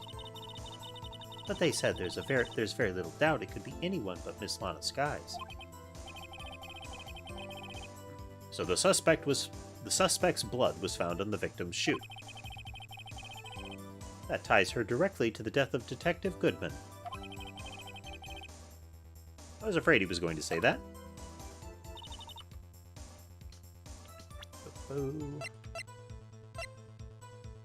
Check. Rotate the shoe.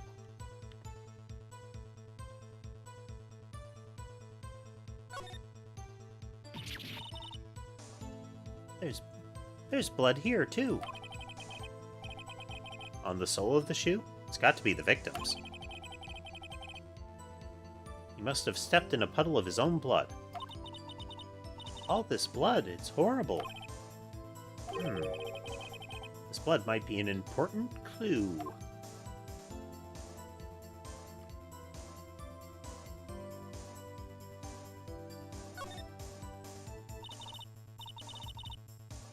And clearly the guy had it coming with his white long coat, white shirt, white hat, blue speckled tie, and white enamel shoes. I mean, let's be honest, he was asking for it, you know?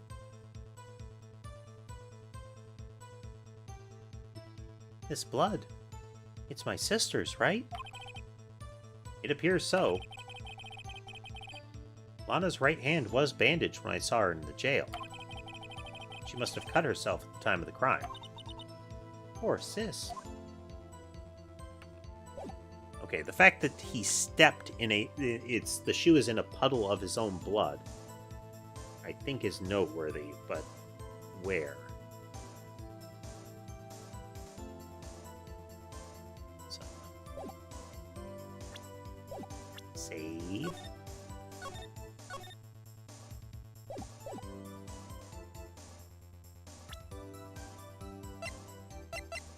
Present the shoe here. Nope.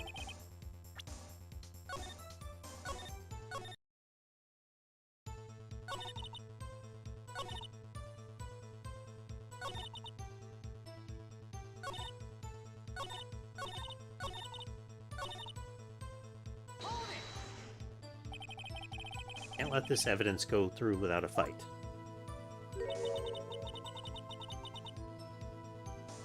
Oh. Well, that just sounds fancy. Peppered fish guts. That is definitely something that someone would order. Though sadly, I expect that is something that someone would order. I mean, tripe is a thing.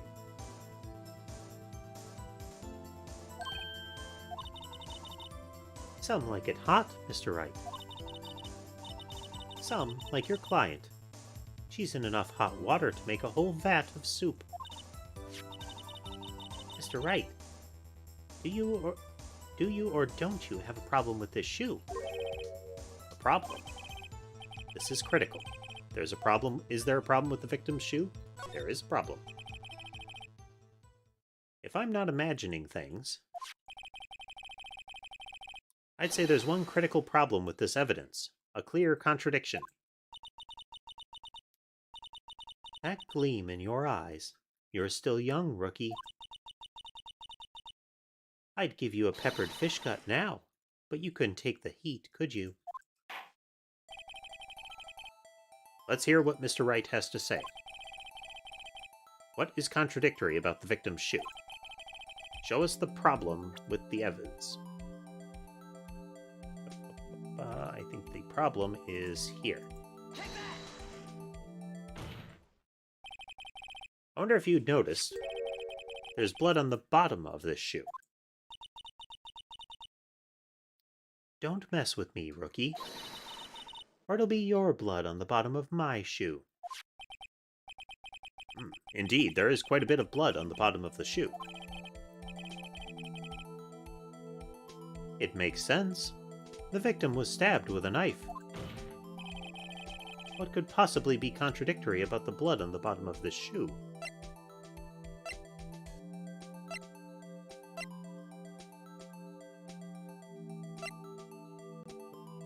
We're gonna say this picture.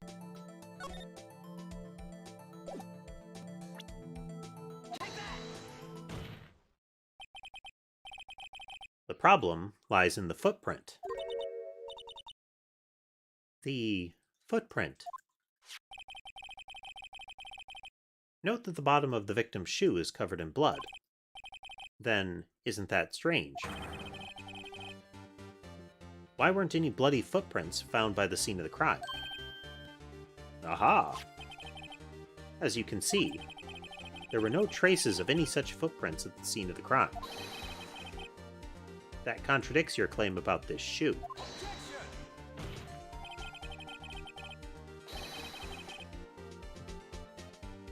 This picture only shows part of the floor, so there could have been bloody footprints.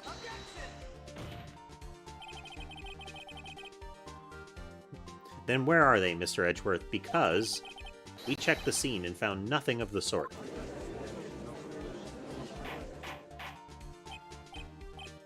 Gavel. Well, witness? What? Huh? Great going, Mr. Wright. But it's true that the lack of a footprint is a contradiction. But then we have to ask why there wasn't a footprint. Oh, that's true. There has to be a reason why there wasn't a footprint. Think, Mr. Wright, think. Save, Mr. Wright, save.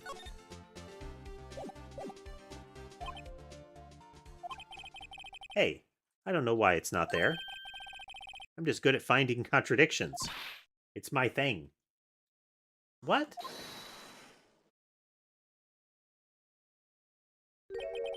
I see. Now I get it. Get what? Our witness is more devious than I gave her credit for. We were hoodwinked to the very end. But she slipped. There's one vital hint to the truth in her testimony. What are you talking about? Think back to when she told us about apprehending the suspect.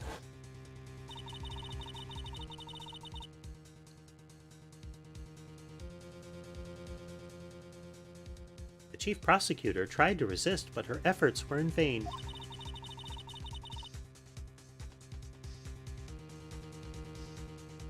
She knocked my hands aside, kicked over an oil drum.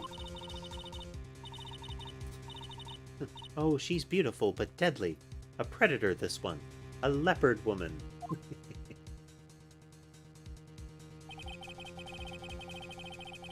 I thought it was a strange thing for the normally cool-headed chief to do.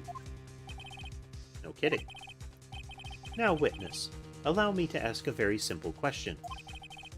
This oil drum, was it empty? Oh, that? I'm not sure I like your attitude, Mr. Edgeworth. Though apparently you're not the slowest conveyor belt in the lunchbox factory. Witness. Witness, well, was the oil drum empty? The oil drum, kicked over by the chief prosecutor, was brimming with water. Water? What does that mean? Still don't get it, Mr. Wright? You want to know the reason she knocked it over? The real reason? Aha! You don't mean... Yes, the suspect knocked over the oil drum for one reason, and one reason alone. To erase the bloodstains that would become evidence against her. Marg. That ties things up quite nicely. The bloodstains left on the victim's shoes tie her quite clearly to this murder. Then, after the deed was done, she knocked over the oil drum to erase the telltale signs. Why, that's a prosecutor's specialty. Erasing evidence. That reminds me, this guy's right hand was hurt. Didn't she say she'd cut herself when she stabbed him? So that's when my sister's blood got on the shoe.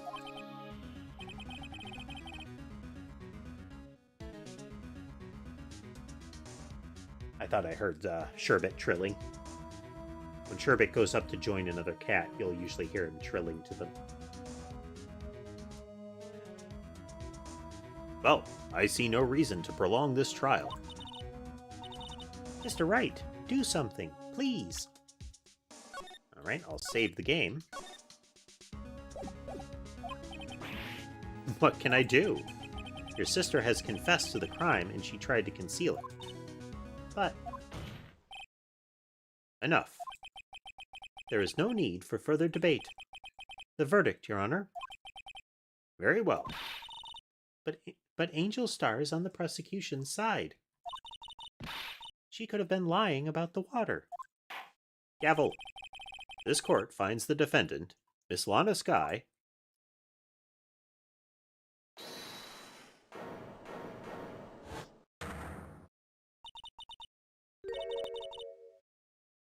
Little girl, what did you just say? Huh? Me? Did you just say that I, Angel Star, was on the prosecution's side? Well, yeah, you are. You're saying my sister hid evidence by erasing the bloody footprints. Well, I thought you'd had your fill, but here you are demanding a second helping. Another lunchbox. A lunchbox called Evidence. Wait, witness, don't tell me you have something else. The time for deliberations is past. Any further comments and you will be held in contempt of court. Your threats don't scare the cough-up queen. Look at this. A photograph. I had it just in case anyone had the gall to suggest that the white shoe didn't belong to the victim. I see no room for error in this evidence. Mr. Wright, wait. Look at the asphalt in this photo. Hey, it's clearly wet. Oh, and there's something stuffed in the muffler. Erasing the last trace of doubt from the court's mind. Immediately after the murder, the crime scene was washed with water. I'm sorry, Mr. Wright. I guess I couldn't help after all. It's not your fault. I knew I couldn't win this case from the beginning. And it seems this is what your sister wanted anyway. Pause. I'm sorry, Mia.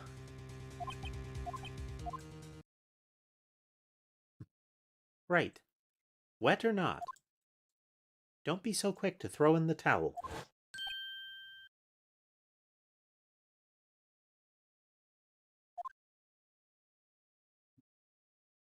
Get yourself up off the asphalt. Take another good look. Don't give up. Not until the bitter end.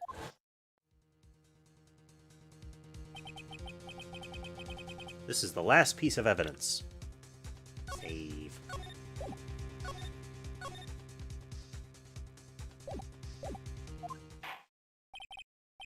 And if we can get to a core save point soon. Very well. This time I'd like to declare a verdict for good.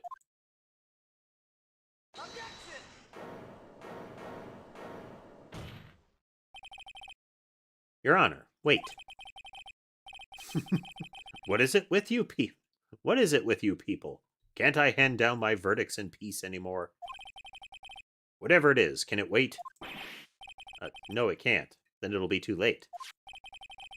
Look at this photograph, the last one submitted. This trial isn't over until we give each piece of evidence proper consideration.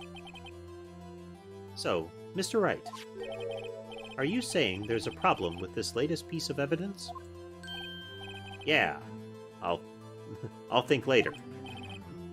Yeah, there's a problem. Right or wrong, I've got to go ahead with this. I suppose since we've come this far, we should give every claim a fair shake.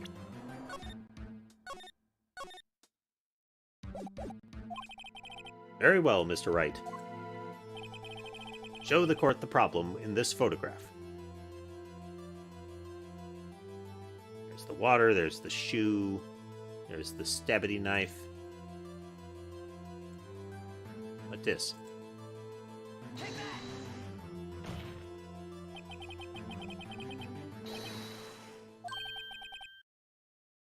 What this photograph is here. What's this? There's something poking out of the car's muffler. Wait just a moment, Mr. Edgeworth. Your Honor? You just said muffler. However, I see no trace of a muffler or a scarf of any kind in this photograph. A muffler is also a part of a car or motorcycle, Your Honor. Just think of it as part of the exhaust system. A pipe. I see, and I see.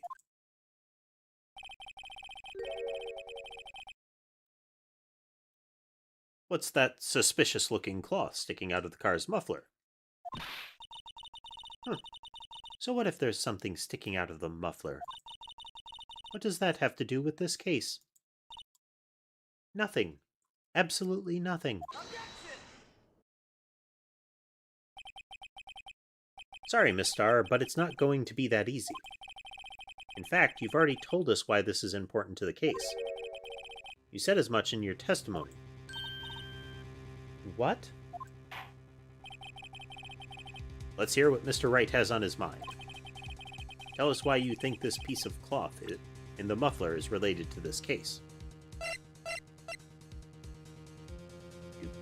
She said muffler on the phone. Miss Starr, recall your testimony for the court. Ah, yes. When I arrested her, she mentioned the muffler. That's what had me confused in my testimony earlier.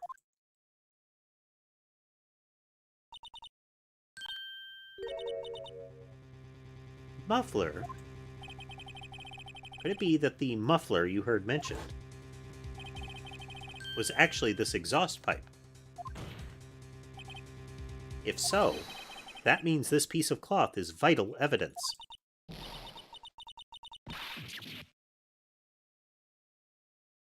Our lunchboxes everywhere. Well, it seems we will have to suspend the proceedings. Suspend? I find myself wondering about that piece of cloth. If we leave any questions unanswered here, we do a disservice to the law. Have the car at the crime scene inspected at once and bring me that cloth. The verdict will wait until we've seen all the evidence. Agreed? I suppose so. Whew. That was close. But we made it.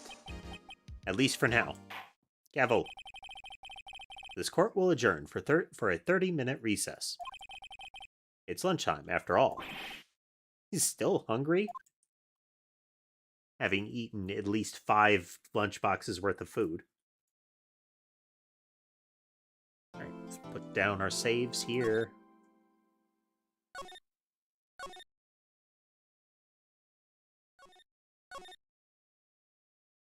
Wrap it up for the evening. Oh, okay. We had a couple of hitches in this one, but not for too long. The biggest hitch was when when OBS froze up on me, but it got working again. Just had to, do some percussive maintenance. Everything is fine. But I do want to thank everybody for joining us tonight for some more Phoenix Wright. We have a new hench person following us around, acting as comedic relief. And we're getting into the midst of this next trial, so it's good times. Let's see. If you aren't familiar with the rest of my content or want to see some of the prior streams we've had of Phoenix Wright and the like, then you can check out my YouTube channel. I have playlists that include all of my live streams, highlight reels, and shorts for each of the different games that we've been playing. I mirror the shorts over to TikTok if that's your platform of preference. And I also have a Patreon and a Ko-fi for those that would like to financially support the channel. If you'd like to join in with the community, see things like our wall of pet pictures, or just chat with folks, share memes, share pictures and the like, then you can swing on over to our Discord. There's a link there listed on the screen. It's not a clickable link, but you can transcribe it into a browser. And again, though, I want to thank everybody for joining us, and I will see you again for more Phoenix Wright tomorrow.